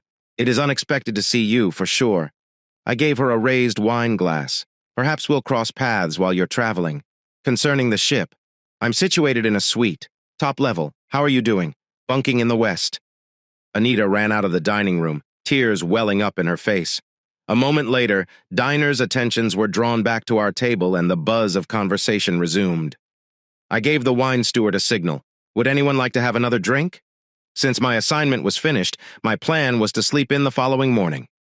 It was not until the afternoon when the small Haitian island began to bark. But at 7 in the morning, Zoe was pulling me out of bed. Darren, hurry and get dressed. Come to the broadcast room, please. That guy and your ex-wife will be thrown off the ship by the captain. I was wide awake in an instant, putting on my clothes. What went down last night, Zoe? Your wife's boyfriend got very inebriated and aggressive with the casino employees. Then he got into a brawl with a few of the ship's visitors. Safety. Not a damn thing. Darren, things get worse. A bag of cocaine was found on your wife's guy during the altercation. I had to chuckle. This was excessive. Wesley being discovered using drugs. The best gift ever was this one. Moreover, it wasn't even my birthday or Christmas. I hurriedly put on my clothes. Before long, we were observing a feed from the conference center in the broadcast room. A camera captured Captain Sven seated at a table with the hotel director, staff captain, and a few other crew members. Anita was seated in a chair off to the side in a wide-angle picture. She had a terrible appearance. Wesley was pacing the room when he was observed by another camera. He was unshaven and wearing clothes that were so wrinkled it looked like he had slept in them. Vitek gave me a set of headphones. I turned up the music. Hearing Wesley's tirade in the midst, there is no kangaroo court that I am standing for. As an American citizen and an attorney, I am aware of my legal rights. I am not going to be held against my will. You all idiots, I'll sue you all. And when I'm done with you, you'll be lucky to be captain of a bathtub toy boat on this rust bucket. While some papers were passed in front of Captain Sven, he appeared bored. He glanced at the documents and then turned to face Wesley. This is no court. This is a captain's mast hearing. You're right. As a citizen of the United States, we are unable to detain you. Actually, we are not allowed to detain any citizen of any nation against their will. Nonetheless, as the master of this ship under Admiralty law, I am in charge of ensuring the well-being and safety of every person on board. I've watched the video and read the written materials. You've made threats against my employees and tried to fight with other visitors. I declare that you pose a threat to everyone on board as well as the good ship. I am only permitted to impose one sentence. Both of you are to be taken off the Royal Viking right away. Wesley struck his hand with his fist. All right. Return our money to us. Then get this shithole in Iceland on a plane for us. I'll see you in a U.S. courtroom. Captain Sven gave Wesley a cold, hard look. Beneath Silas. Or life safety at sea. The Shipping Act of 1984 and the Jones Act, both of which your nation signed. All I have to do is get you off at a port where there is enough food, drink, and shelter. Anita finally spoke up. Ma'am, you can't leave us here on this island with those barbarians. The Haitian government has granted a long-term lease to a private resort on this portion of the island. We shall deposit the remainder of your personal and fair belongings outside its gates. After that, you can arrange passage however you see fit. Wesley lost his temper. You will not abandon us to those men from the third world. Nothing would please them more than to take hold of me. He gestured toward Anita. What the barbaric monkeys would do to a woman, do you think? I thought, wow, West, you really do embody the idea that one is never too old to pick up foolish knowledge. Captain Sven gave Wes a look. The outburst had no effect on him. You are making offensive remarks about our Haitian hosts, and I find that offensive. Subsequently, he displayed a sealed evidence bag that contained a white powder bag. We have sworn statements and video proof that you are the owner of this. This is a prohibited controlled substance as confirmed by our field test kit. Before you proceed, Captain Sven, hand the bag over to the head of security. I can report your illegal pharmacy ownership to the Haitian law enforcement agencies, if that's what you would like. You and your spouse would be arranged for lodging and transportation by the Police National de Haiti, or PNH. It wouldn't, in my opinion, be in your best interests. Are you following? Wesley appeared to be defeated. Anita began sobbing into her palms. Captain Sven gave the security chief a nod. Kindly arrange for these two people to be escorted off the Royal Viking with their belongings. I lowered my headphones and smiled crookedly at Zoe. I took a pack of bubble gum out of my pocket and gave it to a technician. I said, "Hey guys, would you be able to burn me a copy of that on DVD?" It was hard to tell who was more excited about Zoe's visit between AJ and me. Every day we pretended to be tourists, visiting South Beach's Seaquarium Zoo and generally having a blast. Although my sister-in-law made Zoe swear not to teach AJ any more foreign curses because AJ was quickly teaching his cousins any new words, my mom and brother's family still adored Zoe. The days weren't as good as the nights. Never before had a woman loved me so deeply. Zoe appeared to have just arrived. Zoe was packing her bags when I entered the bedroom. Zoe, my God! Is it already that time? After a brief pause, Zoe folded a blouse. Indeed, Darren. Tomorrow is the ship's return. Oh no. Leaning against the doorway, I spoke. How could the time have passed by so fast? With a sorrowful grin, Zoe motioned for me to take a seat beside her by patting the bed. I could sense that she had a thought. Darren, it has been a pleasure spending these days with you and AJ, but I have to talk to you about us now. Zoe grasped my hand. I'll tell you what a lot of women think but won't admit, Darren. She stopped to catch her breath. I would like to have 2 kids. I'm aware that having a child after age 34 carries some risk. Backward counting, as you put it. This implies that I will have my second child by the time I am 33. Between baby years, I'd be 32. 1 more year to make that baby the number 1. I'll be 31 years old. To get to 30 years old, add a year for the wedding and getting together. With rapt attention, I listened. You arrange your life like a math problem, Zoe? Damn. Zoe smiled a little. I'm 28 years old now, daring. Unlike many others, I don't lie to you. It's evident that you would make a wonderful husband and father to our kids. But I won't reveal falsehoods to deceive or trap you. Zoe was tense as I started to speak, and I could tell she was stressed because her English started to falter. Zoe extended a hand. Darren, tomorrow I return to Royal Viking. The ship is sailing to the far Caribbean as it departs America, and for the final 3 months of my contract, I won't be seeing you. Please consider your options carefully. I understand if you don't want me, and our friendship will never end. But in my life, I have to look forward. We'll stop talking about this now. After shutting the bag, Zoe departed from the room. I hadn't had the previous season for nearly 3 months. I was terribly missing her. I was now flying eastward in a 757, heading to meet Zoe in the Royal Viking over the Caribbean. Mac agreed to join. When Mac asked if anyone could fly out, I was on the verge of kissing him through the phone because I needed a part. To Port Ingler, there was just 1 flight per week. I had promised the cab driver I would give him all the money in my wallet and had left work right away without even packing my bags. I was sitting by a window near the back of the plane if he got me to the airport in time for the flight. I was fortunate to have an open seat next to a young girl at the aisle, as there were only about 150 people on the plane. As our 6-hour flight approached its halfway point, the young girl gently touched my shoulder. How did you get internet access, sir? Her eyes were fixed on my laptop. Well, honey, I said to the small child, it's a test aircraft.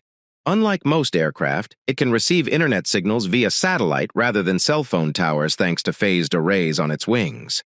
Why are you the only one who knows how to do it? This airline and my company are participating in a trial run. This memory stick contains a passcode that I need to use the system. Oh, how I wish I had internet access, mister. I'm so damned bored. With my laptop closed, I took out the USB stick. Darren is my name. We'll work out an agreement. You tell me where you're going and your name. I'll then grant you access to the internet for the remainder of the flight. Agree? The girl said. With an E, my name is Katie. I'm 16 years old, and I'm sailing on a cruise ship named the Royal Viking to meet my family. All right? Katie with a 0. I'm glad to have met you. Has your family already agreed to this? I gesture for her to hand over her laptop. At me, Katie was giggling. Just give me a call, Katie. However, everyone has already embraced the idea. My father is a prominent figure in politics. A cheesy reality TV show is being filmed about him. Mom is forcing me to go, even though I didn't want to, says we must help our father. It's very foolish. I return Katie's laptop to her. Your mother is correct. Families ought to support one another. I think it's fantastic that you are supporting your father. Katie was on Facebook already, logging in. Yes, whatever. There was still about an hour in the flight. I was looking at the GPS screen on the back of the plane when it dawned on me. Please lend me your laptop, Katie. I have something to show you. Following Katie giving me her laptop, I went to the Royal Viking website and signed in. I faced Katie with the screen. See that? I gestured to the laptop screen showing the Royal Viking's current GPS coordinate. In a few minutes, if the plane's GPS is working properly, we ought to be flying over the Royal Viking. Heck, if there are no clouds, we might be able to see the ship outside the window. That's cool, Katie said. I gave a nod. We could jump out directly atop the ship if we had a parachute. Why? Katie laughed. You're right. Abruptly, the aircraft was shaken by a loud bang. The plane began to tremble wildly. What's going on, Darren? Katie took hold of my hand. I'm terrified. Me too, it occurred to me. I was so scared. Hell! My rear end was closed all the way. To reassure the young girl, though, I tried. Remain composed. Katie, I'm not sure what's going on. An announcement from them ought to come soon. This was not the captain coming over the speaker to wish us a happy birthday. Ladies and gentlemen, it appears that there is a serious issue, so please pay attention to what your flight attendants have to say. If that occurs, we might have to perform an emergency aquatic landing. Just remember to do as the flight attendant says. I have signaled for help with the Coast Guard, and I have been told that assistance is on its way. As they hurried down the aisle in an attempt to comfort travelers, the flight attendants had a pale appearance. What does that mean? Darren? Katie's expression was expressionless. The plane might need to make a loud splash in the water, Katie, honey. It appears that we are heading for a quick swim. I wish not to pass away. Katie burst into tears. I picked her up by the chin. Katie, look at me. You shall be all right. I'm too pretty to die, and you're with me. Katie smiled and giggled a little, her face streaked with tears. As the plane began to tremble, it also gave me an idea. Losing altitude is worse. I looked up a number on my BlackBerry and slid my credit card into the satellite phone on the back seat. I was required to press a sequence of buttons while listening to greetings and menus, and an automated voice informed me of the call's cost, confirming that I understood the charges. I don't really care. They could bill me happy, but they could go fish trying to collect in the event that I died in the crash. I entered a string of digits. After what seemed like an eternity, I finally recognized an authoritative voice. Okay, I picked up the phone. Captain Sven, this is me, Bridge. This is Darren, Captain Sven. Captain Sven gained entry. Darren, glad to hear from you again. You'll be coming to port with us, Max said. Did you pack any additional aquavit? Through the window, I could see the ocean drawing nearer to us. Captain, listen, Sven, there's not much time left. I'm on an aircraft that's going to crash land a few clicks away from where you are right now. I quickly listed the final coordinates I noticed on the GPS screen of the aircraft. Captain Sven went straight to business. I heard him yell at his employees. Then he returned to the internet. Deering, you just stay dry. We were speeding up like a Valkyrie in a thunderstorm fight. Following the line's death, I made a self-promise. After that, return the ineffective headset to its seat cradle. The intercom screeched just as the flight attendants were still guiding everyone into position. Get ready for impact. My brother and I were involved in a serious car accident when we were 16, which left us both unconscious for a week. Compared to the moment we hit the water, that collision felt like a kiss from an angel. My breath had been taken out of me. My nose hurt so much from seeing stars. My shirt was dripping with blood. For heaven's sake! I broke my nose and touched my face while muttering curses to myself. B****. Although Katie appeared unharmed, she was trembling like a leaf. And Darren, what do we do? Katie was just about to lose it. I inhaled deeply. Behind us, the door had blown open. I watched the emergency evacuation slide emerge through the window. They probably also served as rafts. I tore off my seat cushion and assisted Katie into putting on a yellow life jacket. Already, passengers were leaping out of the door.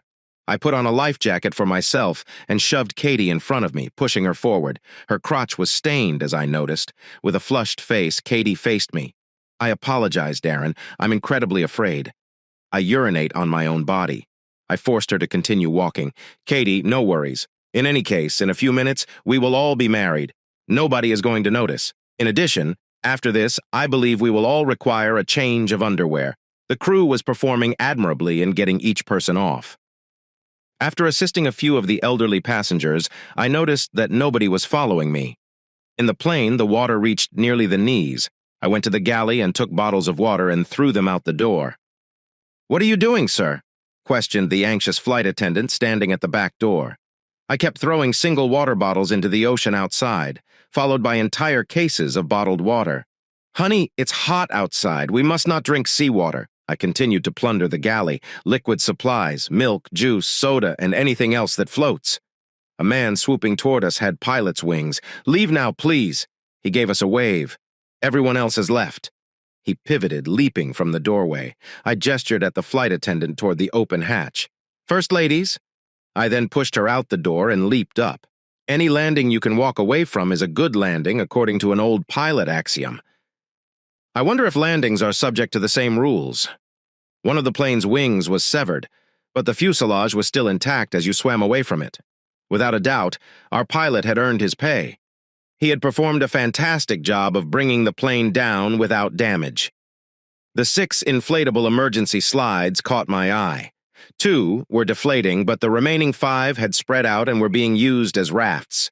About 150 of us appeared to be floating around, the majority of us on the rafts and slides, and the remaining individuals bobbing in life jackets and clinging to buoyant seat cushions. I swam over to Katie after seeing her. She had a scared expression. "Hello, Katie." I made an effort to appear brave. "You know how much people pay to go on deep-sea excursions? Boy, are we lucky." Katie smiled weakly at me. She was clinging to one side of an emergency slide that had blown up. I propelled her into the slide raft where she joined a group of passengers with a shove. There were floating seat cushions and other debris in the sea surrounding us. The current seemed to be tearing everyone apart, even though the water was calm. We were being divided into smaller groups by it. The plane's crew was attempting to keep everyone together. An hour or so passed. I gathered the cans and bottles that were thrown from the wreck as I swam around. I tried to cheer up the different groups of passengers by telling every terrible joke I could think of about cruise directors and entertainers, while also passing out armfuls of food. Katie was on a slide raft, which she reached by paddling on board. I threw a number of juice and soda cans onto her lap while grinning broadly. "Miss Katie, this is your order," I said. "That's going to be $6.85, gratuity excluded," while others in the improvised raft shared their drinks. Katie looked at me like I was weird. "Are we stuck out here, Darren? Will we pass away?"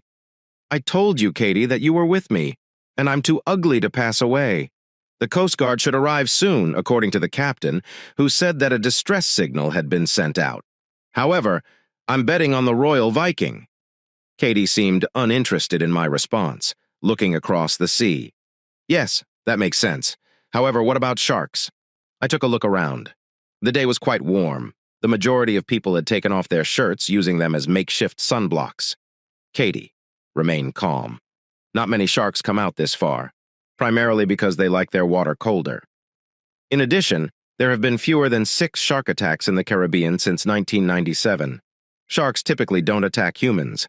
This is not Jaws from the movie. Of course, until a few months ago at the Miami Seaquarium, I had never even laid eyes on a shark. All of my knowledge about sharks came from watching the Discovery Channel's Shark Week marathon. Something made a distant noise that I heard. I raised my gaze to the heavens. There was no cloud cover, and it was clear, so thunder was ruled out. Then Katie looked out with her younger eyes and used her hand to shade her brow. I caught her spotting something. "It's a boat! It's a boat!" With a scream, Katie leaped onto the slide raft and fell overboard with a splash. All of a sudden, people were pointing and yelling. A white shape loomed in the distance, rising above the horizon. I yelled, "That ain't no boat! What a ship that is! That is the Viking King, a sight you have never seen more beautiful!" As the Royal Viking raced in our direction. It was quite a show, Captain Sven. Letting off flares and blasting the ship's horn, the entire 9 yards. I couldn't tell if the tears in my eyes were caused by the salt water or by happiness.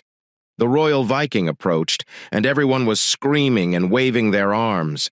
She turned to show us reports and slowed down when the ship was about 200 yards away. Katie was in a panic. For what reason are they ceasing? They will not abandon us. I patted her shoulder. "Calm down, Katie. Just watch." I knew what was coming.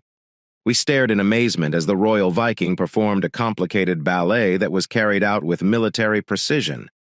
This was no Italian ocean vessel. Captain Sven came from a long line of professional Nordic seamen stretching back to the Viking days.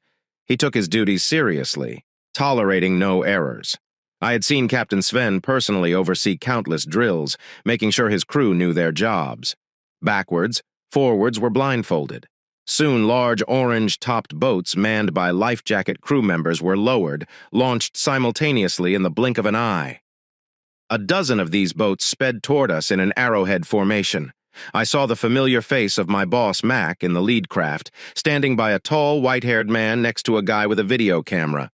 The ship's decks were crowded with waving, cheering passengers and crew. From all the flashes, it seemed every single one of them had a camera of some sort. The ship's tenders formed a ring around us, then began plucking soggy but grateful plane passengers and crew from the water. Now that the waiting and tension was over, I actually began to enjoy myself swimming in the warm waters. I helped others onto the rescue craft's back, stroking from group to group. After a while, just about everyone was out of the water. As I approached the lead boat, I saw Mac staring down at me. Mac had that grin on his face. "Darren, you daft worm, get in the goddamn boat!" I was about to grab onto his extended hand when I saw the white-haired guy shouting and waving. I turned, seeing Katie had drifted off from the group about 20 yards away. I let go of the ladder, starting to swim after Katie. "Darren, you bloody fool!" I heard Mac's voice behind me. "Get your butt back here!" I reached Katie, who was floating on her back as I grabbed onto her life vest. She turned, giving me a pouty smile in a little girl voice. She said, "AG, mister, do I gotta go now? I want to stay and play in the pool some more." For someone that an hour ago had wet her pants in terror, Katie sure had changed moods. Typical teenager, I laughed. "Come on, they're waiting for you." Spying a movement behind her, my blood froze. 2 dorsal fins were knifing through the water, approaching us. I tried to stay calm, but my heart started beating 1,000,000 times a minute. Now I do not care how many awards Discovery Channel's Shark Week won. I was not willing to bet our lives on a TV program. I ripped off Katie's flimsy life jacket. "Katie, quick, get on my back. Then hold on. Right now." "However, why?" Katie said, and as she saw the approaching fins, her eyes widened. It wasn't just Katie who noticed the sharks. Each person in the lifeboat was yelling and pointing. Max began to yell, "You fool, swim! Move quickly, your crimson cadaver!" Not that I needed motivation to sprint for the boat. Swimming faster than any gold medalist from the Olympics. A big object brushed up against my stomach. I nearly released my bowels. I had nearly arrived, merely a few yards distant, as the gap narrowed. On the boat, people were screaming at the top of their lungs. Like it was the last leg of a relay race at a swim meet, everyone was cheering them on. I glanced over and saw the white-haired guy calling out Katie's name in a panic. My hand made contact with the boat's side. Mac was hanging from the ladder upside down. With one hand, he yanked Katie off my back and tossed her over the side into the boat. As soon as Mac's hand actually touched mine, something bit into my left leg and dragged me underwater. I was submerged, gasping for air and gulping down some seawater. There was a blood cloud in the water surrounding my leg. With a large portion of my calf between his teeth, one of the sharks was swimming away. The Discovery Channel. As the pain hit me, I thought, a rush of adrenaline then shot through my system. I could not possibly abandon my son and turn him into fish food. I gave it my all when I kicked. My leg ache was rivaling the rush of adrenaline. I was able to get out of the water with just my own efforts. I cracked through and grabbed hold of the rope ladder. A huge weight clamped down on my neck and back as soon as I grasped the second rung. It was similar to getting 100 knife stab wounds. The last thing I saw was Mac saying, "You ain't coming aboard my boat, you sorry maggot," while pointing a flare gun in my face. He squeezed the trigger. White noise burst throughout my entire universe. The rest was a jumble of recollections. Mac slapped my face, I felt. "Stay with me, Darren, my boy. You must remain in my care." I was surrounded by a large group of people. I was lying down against a hard surface. It appeared as though we were all swaying from side to side. I was, among other things, seasick. "You shooting sucks, Mac," I muttered. "Mr. Big-Time Special Boat Service guy, you missed me." Mac smiled at me. "And that's it. Darren, continue speaking. You weren't missed by me. What a bloody fool. I sent that shark hurtling down your back and into the abyss," which it materialized. I felt a wave of pain. My eyes closed. It was so intense. It was as if I could hear Katie's sobbing voice through a tunnel. "Will he pass away? You must prevent his death." I opened my mouth, but all I could say was a whisper. Mac took a step toward me. "What did you say, Darren? I'm too ugly to pass away." In an attempt to dull the pain, I yelled. The throng of people laughed, and then everything turned black.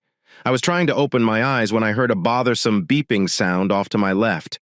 I had a nagging itch on my left leg, and the damn bleeping was driving me crazy. I'd like to flex my arm. Discovering it fastened to numerous tubes. Concentrating, I noticed that Zoe was dozing off in a chair to my right and that I was in some sort of hospital. Well, it appears that our special guest is now awake. I looked away as a nurse entered the room with a bag of some kind. She moved to the window and threw open the curtains, letting in an abundance of natural light. How did I travel to this location? My voice grew raspy as I croaked. Before responding, the nurse adjusted a monitor a little. When a senior ranking member of Congress uses his influence, people are in motion. At the sound of my voice, Zoe jumped out of the chair, wrapped her arms around me, and buried her head in my neck. "Darren, I was really concerned. We thought we might lose you a few times. You suffered severe blood loss. The shark bites on your back eventually became infected. The antibiotics were not having the desired effect on you. You were on life support there, putting you into a coma so you can recover. It's been nearly 3 weeks since you left. Darren, I would have passed away immediately if you hadn't survived. Indeed, Zoe. Also me." I felt her tears on my neck and laughed. I attempted to give Zoe a hug, but the web of tubes in my arms restrained my limbs like a plastic spider web. I was feeling pretty good, though. Everything taken into account? All right, I was completely stoned. "Where am I, Zoe? How did I travel to this location?" "This is among Washington, D.C.'s best hospitals, Darren, the same one. The girl you rescued from Katie is used by the President and Congress. They come see you here a lot. Her father is a powerful figure in your administration. He was able to get a special plane sent for you by your Navy." Zoe grasped my hand. "I was not going to be allowed to board the flight. I advised them to make sure they had your Marines and the entire Army with them since I refused to leave your side." After that, Zoe went back to the chair and started to type on her laptop. She turned the computer screen to face me and placed it on my lap. "You already know you're a star now, Darren." Gazing fascinated, I watched the saga unfold on Zoe's laptop, the crew of a reality TV show following. The entire thing had been recorded by the congressman. Thanks to the magic of editing, the episode was titled "Too Ugly to Die." I was transformed into a cross between Superman, John Wayne, and Rambo. If the TV show was to be believed, I was in charge of the plane's safe landing, everyone's rescue, and the little girl's survival, while I fought off a school of enormous sharks by myself. They even had a colorful recreation of my pirate adventure, albeit with some loose bases. An eye patch, a bottle of rum, and the knife between my teeth were all that was lacking. The screen went black. I pivoted to face Zoe. How come? Not a video of me pulling asthmatic, crippled kittens from trees. After chuckling, Zoe pressed a few more keys to rotate the screen in my direction. The laptop played clips of seniors, college students, high school students, babies, and even people pushing strollers wearing t-shirts with old-fashioned pirate characters with a red line through a circle and a shark on them. Above and below, bold text declared that 2 ugly people would die. I simply gave a headshake. However, Zoe gave a hand clap. It's gone viral, as you say, Darren. A man approaches and asks to have t-shirts, mugs, stickers, and other items customized. Do you mean we get paid for it? Yes, I say, and I agree. Zoe gave me a nod of approval. You do realize, mind? I only made a hand motion. If you can profit from this foolishness, Zoe, please do. May God reward you. I got a huge hug and kiss from Zoe. We didn't get rich off of the 2 ugly-to-die items. Who was going to go to court for pennies on the dollar was too easy to copy. The money did prove useful, as my brother and I discovered we could purchase a large home with it during the housing crisis. Me? He and his spouse used the money from the sale of their previous house up north to fund their recent windfall. The company's realtor located 2 sizable homes in a desirable neighborhood. The contractor had completely refurbished these historic mansions side by side. Both of them had 2-car garages with solar panels, new appliances, contemporary air conditioning, and new flooring. In the past, the properties were valued at nearly $1 million apiece, but due to default, the banks now owned the properties. When we offered the bank less than 25% of that in cash, they could not finish the paperwork quickly enough. The presence of so many medical professionals during my rehab made it even more painful. My brother, his spouse, and Zoe never gave up on me when it came to my workouts. Yes, Zoe was now residing with us. Our appreciative congressman had included Zoe's citizenship in a bill pertaining to farm subsidies. We even got to witness the signing of the bill. He had several phone calls made by his staff. And as if by magic, Zoe's old country's medical school transcripts appeared. Having high friends in high places is a good thing. Zoe had one very strange habit. She cherished doing house cleaning. Zoe mentioned that she enjoyed doing housework since it satisfied her needs right away. She had missed doing basic cleaning after spending so many years on ships or in hotels with room service. Some say that my stupidity makes up for my lack of intelligence. However, nobody ever called me a fool. If dusting, vacuuming, washing, and dishwashing brought Zoe joy, who was I to take away her happiness? Hell, for as long as I could, I was going to support this behavior. I had a rare day off today. There were no ships in port. Mac was at a conference, and I had nothing urgent to attend to at the office. I dubbed Zoe's attire: scuffed jeans, sandals, a scarf wrapped around her head, and an apron with pockets stuffed full of wipes and solvents, her cleaning battle gear. She was holding the ubiquitous dust mop tightly. It rang. The doorbell. When Zoe came in the door with my ex-wife Anita following, you could have easily taken me out with the feather duster. There is a visitor here to see you, Darren. Zoe started. Anita cut Zoe off by moving in front of her. I'm fine, sweetie. My spouse has known me for more than 10 years. I don't need a housekeeper to tell him so. Anita was approaching me, arms flung open as if she wanted to give me a hug. I tried to get out of my chair by jumping and falling over the coffee table. My brain needed some time to assimilate the knowledge. Remember that I am your ex-husband, Anita? How come you're here?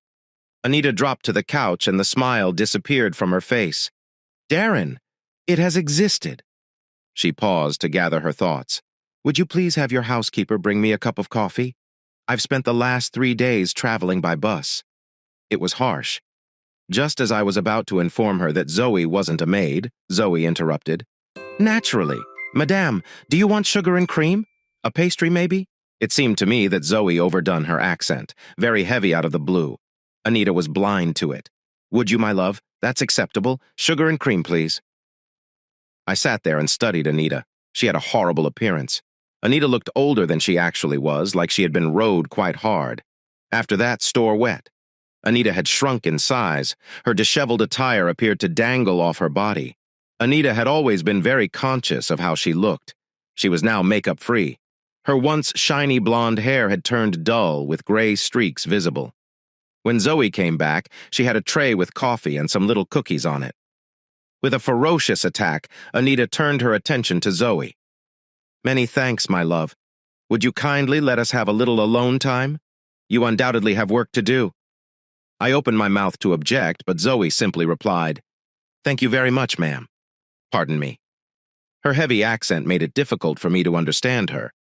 A playful gleam caught my attention in her eye. Zoe went out of the room but stayed close to the kitchen door. Anita spoke after licking the crumbs off her knee and biting into a cookie. "Darren, West, and I are no longer together. I was powerless to resist. His name seemed to be Wesley to me. You were very explicit that he was to be called Wesley. What took place? To meet someone with more frequent flyer miles, you betray him. Privileges of an airport executive club." Anita cast her gaze to her feet. There was wear on the shoes. Well, I suppose I deserve that. However, that creep dumped me for a younger bimbo. It surprised me to no end. The husband of that woman told me. He simply turned up at the house one day, complete with pictures. Gives you sweets. Without trying to hide my smile, I said, "Oh, Darren, stop being so arrogant." I understand the irony. Anita sipped her coffee once more. "You start dating a habitual cheater, Anita? Compel him to marry with the expectation of traveling the world. Then lead a happy, long life. What on earth could go wrong, G?" I sat down in the chair at last. We refer to it as karma. Delicious. Repay. Yes, in fact. Darren, please take that smile off your face. It's not typical of you to boast. That naive bleach blonde has no idea what she's getting herself into. The housing bubble destroyed us. She won't accomplish anything. Injured in the West. Are planning to reside in that trailer park together. Broke. Eluding debt collectors for a long while. Anita looked around. "It seems like you're doing okay." She was wandering around, glancing at all the pictures of me taken around the world on the wall. Our house felt like a home now that Zoe was here. "When did you begin to travel so frequently, Darren?" Anita's eyes paused on one image. She stood up to examine it more closely. "Are you there with U.S. President Barack Obama, Darren?" "Yes, he is acquainted with me." When I talked about my second favorite photo, I tried to sound as informal as possible. Very kind man. After a bill signing, that photo was taken in the White House Rose Garden. Compared to TV, he is much taller. He even signed mementos for AJ, following our Air Force One tour. Anita had her mouth agape. "You had to be kidding. Photoshopping is required for these images." Once more, I gave in. "I'm not making this up. Don't call me Shirley either." Anita remained silent, gazing at the photo in silence. "Oh no. Has anyone not seen the movies on airplanes?" "The images are real, Anita. The official White House photographer took them. The emblem is visible in the image's right-hand corner. That was following an overnight stay in the Lincoln bedroom. Interesting trivia. Lincoln never slept there as far as you know. Really, all it was an office." Anita did not take her eyes off the photo. "Why is the president holding up the t-shirt reading, and you? Two ugly people lost their lives. Long story. It's possible that you're not interested." She turned to face me slowly. "Darren, please, why didn't you take care of this while we were together?" I simply shrugged. "Why hadn't I done that for you?" "Yes, I might have if I could remember. Before I could say anything, you took off to screw your boss in some cheap hotel. You didn't stay around long enough to learn the truth and offer us a chance."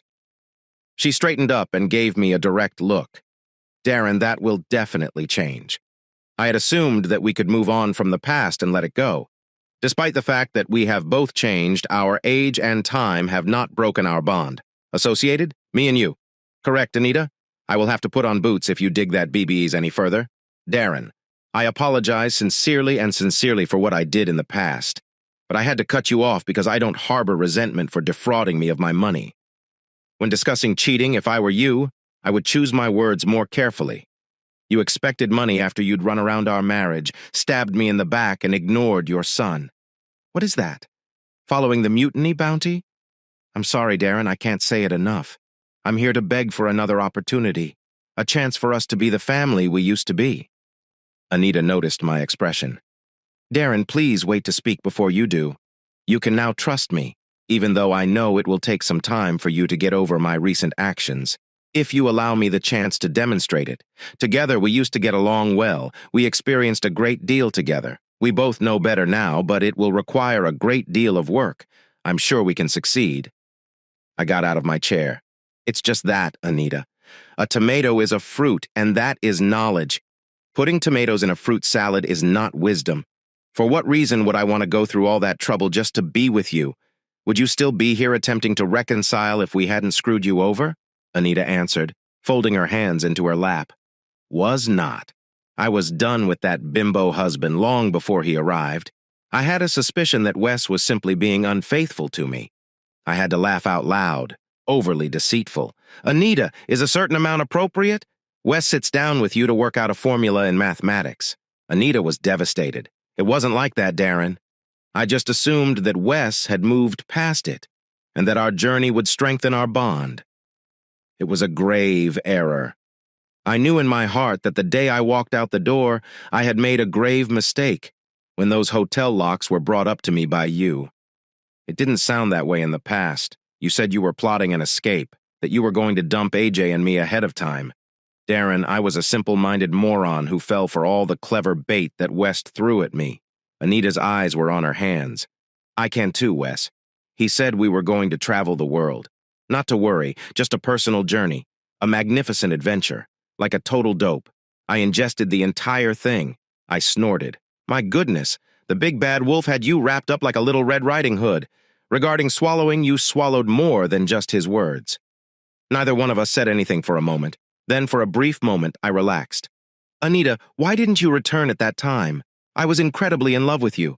Where were you and AJ? My entire universe, I was really wounded. But it could have been resolved by us. A sigh escaped Anita. God, there are so many moments when I just want to return. I've spent the last 1,000 repetitions of this speech practicing on the bus ride down here. It just seems so empty now.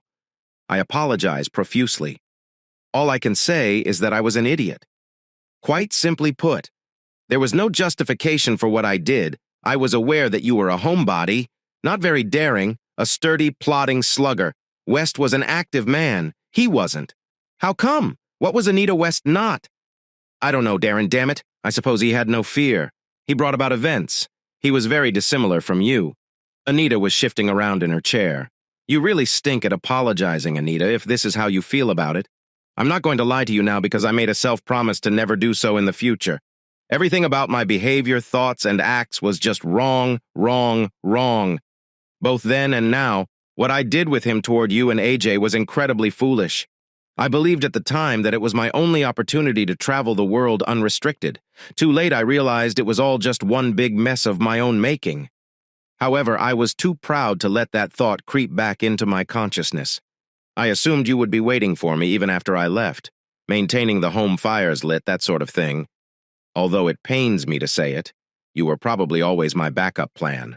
The man I knew I would see again in my lifetime. After everything, your love for me would still be strong enough to accept me as I am. Anita turned to face me. Tears were welling up in her eyes. I was not entirely off, though.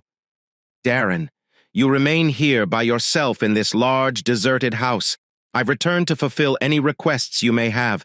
Anything will work to bring us back together, really. Why not give it a shot? Anita, that ship has sailed. I must give credit to Anita. She persisted in trying. Could you please give me the chance, Darren? I'm aware of the dates that your brother made an attempt to set you up. They truly were a catastrophe, didn't they? My silence was taken as a yes by her. Examine your surroundings. Darren, as a single father, I am a known quantity, despite your perception that I am somewhat damaged goods at this point. Is it truly possible that you will find someone who loves you and AJ as much as I do? I got a reality check. In all honesty, I am your best option, regardless of the situation. Goods with minor damage. My best option, surely. You believe I can't take your place? You believe that you are my best option. How ignorant and misguided can you get? I gesture for Zoe to come forward toward the kitchen. I don't have to wager, Anita. Here, I have something certain for both AJ and me. Zoe moved forward and clasped my hand. It was Anita's turn to look shocked now. She appeared shocked. It's you and the maid. Would you rather have her than me? I'm not dating the maid, Anita. She and I are engaged. She's not your typical maid. She works as a doctor and is multilingual. However, I was your wife for 12 years, Darren, the mother with whom you are living. Anita got up off the sofa. Darren, my God. The woman appears to have just stepped off the boat. Her English is very poor. Reaching out, Zoe shook Anita's hand with that mischievous twinkle in her eye once more. Then, with steel in her voice and nearly flawless English accented by upper-class British, Zoe said, "Hello, Anita." I did, in fact, just step off the boat. Don't you remember the ship Royal Viking? Anita's eyes widened as Zoe went on. Greetings from our house. What a nice boy AJ is. I really do love hanging out with him and Darren. Anita was unable to speak. Her gaze then landed on my most beloved photo, which was prominently displayed above the mantel. I was on the Royal Viking with Zoe. She looked gorgeous in an evening gown, and I looked dapper in my tux. Anita assembled the parts. You. She gave Zoe a stutter.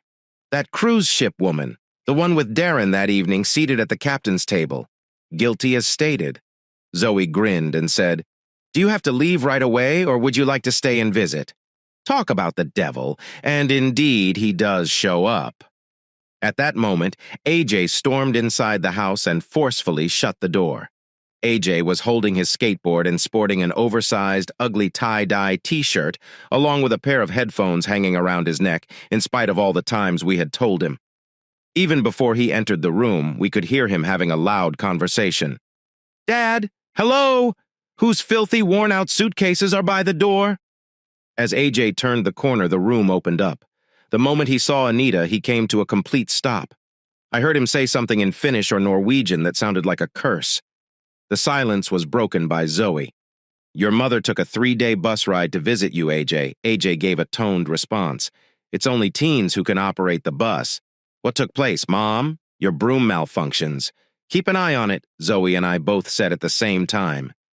AJ surveyed the space. That old troll mom, where is she? Know your other spouse? That was a dumb move.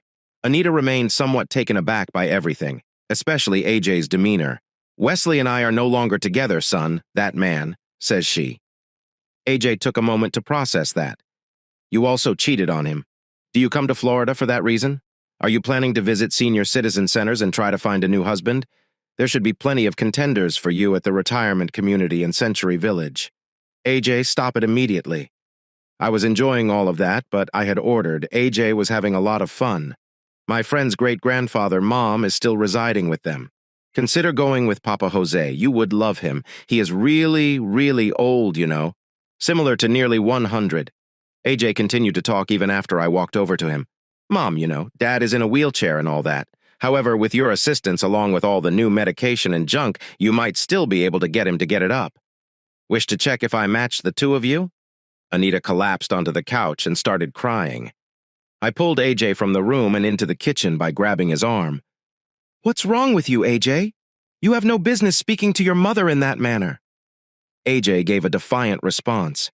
Dad, please, we both know that Mom is betraying this family. More quickly than a rapper escaping a drug test, she bolted from us. Now, AJ, that is completely untrue. AJ started speaking in English after blurting out a German expletive.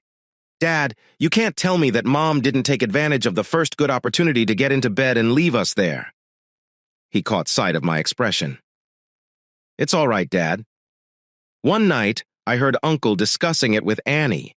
I have no desire to interact with that renegade deserter. I'm not giving her another opportunity to turn on us. I inhaled deeply before continuing. Listen, AJ, I'm not supporting your mother's behavior, but let's try to be considerate of her overall time with you. Did I abuse her? Even though I wanted to, I refrained. Yes. Remember when you were a child and admitted to the hospital? Who was by your side all the time? Mom. When you got home, who looked after you? Who taught you, Mom, when you were too old to attend school? Mom. Now that she has done so much for you over the years, is there not even a tiny space in your heart for her? Though I could see AJ was losing strength, he was still having trouble controlling his rage. But how can we be sure, Dad, that she won't desert us once more? I have about as much faith in Mom as a crack addict near an 8-ball rock. AJ, you've matured enough to understand that none of us are infallible saints. Now that you can see your mother for the person she is, you may find that you get along with her better. Recall the words of the chaplain on the Royal Viking that you really admired. Detest the transgression. Embrace the transgressor. Dad, your mother is not a good person just because she attends church. It doesn't make me a car if I stand in the garage. While AJ seemed conflicted, his body language contradicted what he had said. Son. Exclusively for me. Go talk to your mother in that room. Take in what she has to say while keeping an open mind. Is that something you can do? That is all I ask for. AJ took a few steps back and forth. I'll do it, Dad. All right, merely because you prompted me to. While AJ had some alone time with Anita, I was cornered in the kitchen by Zoe. Darren, that old wife of yours, is a crock of shit with no paddle. I glanced around the edge. Anita and AJ were still conversing. I looked back over at Zoe. What was said by Anita? Darren, the recent housing crisis caused your ex-wife's entire business to collapse. Everyone suffered significant financial loss. Stupidly, Anita allowed her former husband to file for divorce because neither of them could afford to hire more lawyers based on the divorce legislation in your nation. When they split up, the debt and assets belonged to both parties. I gave a shrug. Anita will experience some minor inconvenience, but nothing too serious. Like many other people, she can file for personal bankruptcy. Zoe gave a headshake. Darren, I don't think so. It appears that Anita, your elderly spouse, personally signed numerous odd mortgages that your courts are unable to discharge. She also owes a lot of money to the tax authorities, according to them. I flinched. In America, you are in hot water if you owe the IRS. Darren, I am aware that's one of the few debts you can't avoid. Anita is now dealing with a more serious issue. She has nowhere to stay and no money. Other than trying to get back together with you, Anita had no real plan. I surveyed the kitchen. The house is quite large after all. Yes, we do have a few spare rooms. While I was trying not to laugh, Zoe began to swear incoherently. At last, a smile appeared on my face and I raised my hands in a surrendering gesture.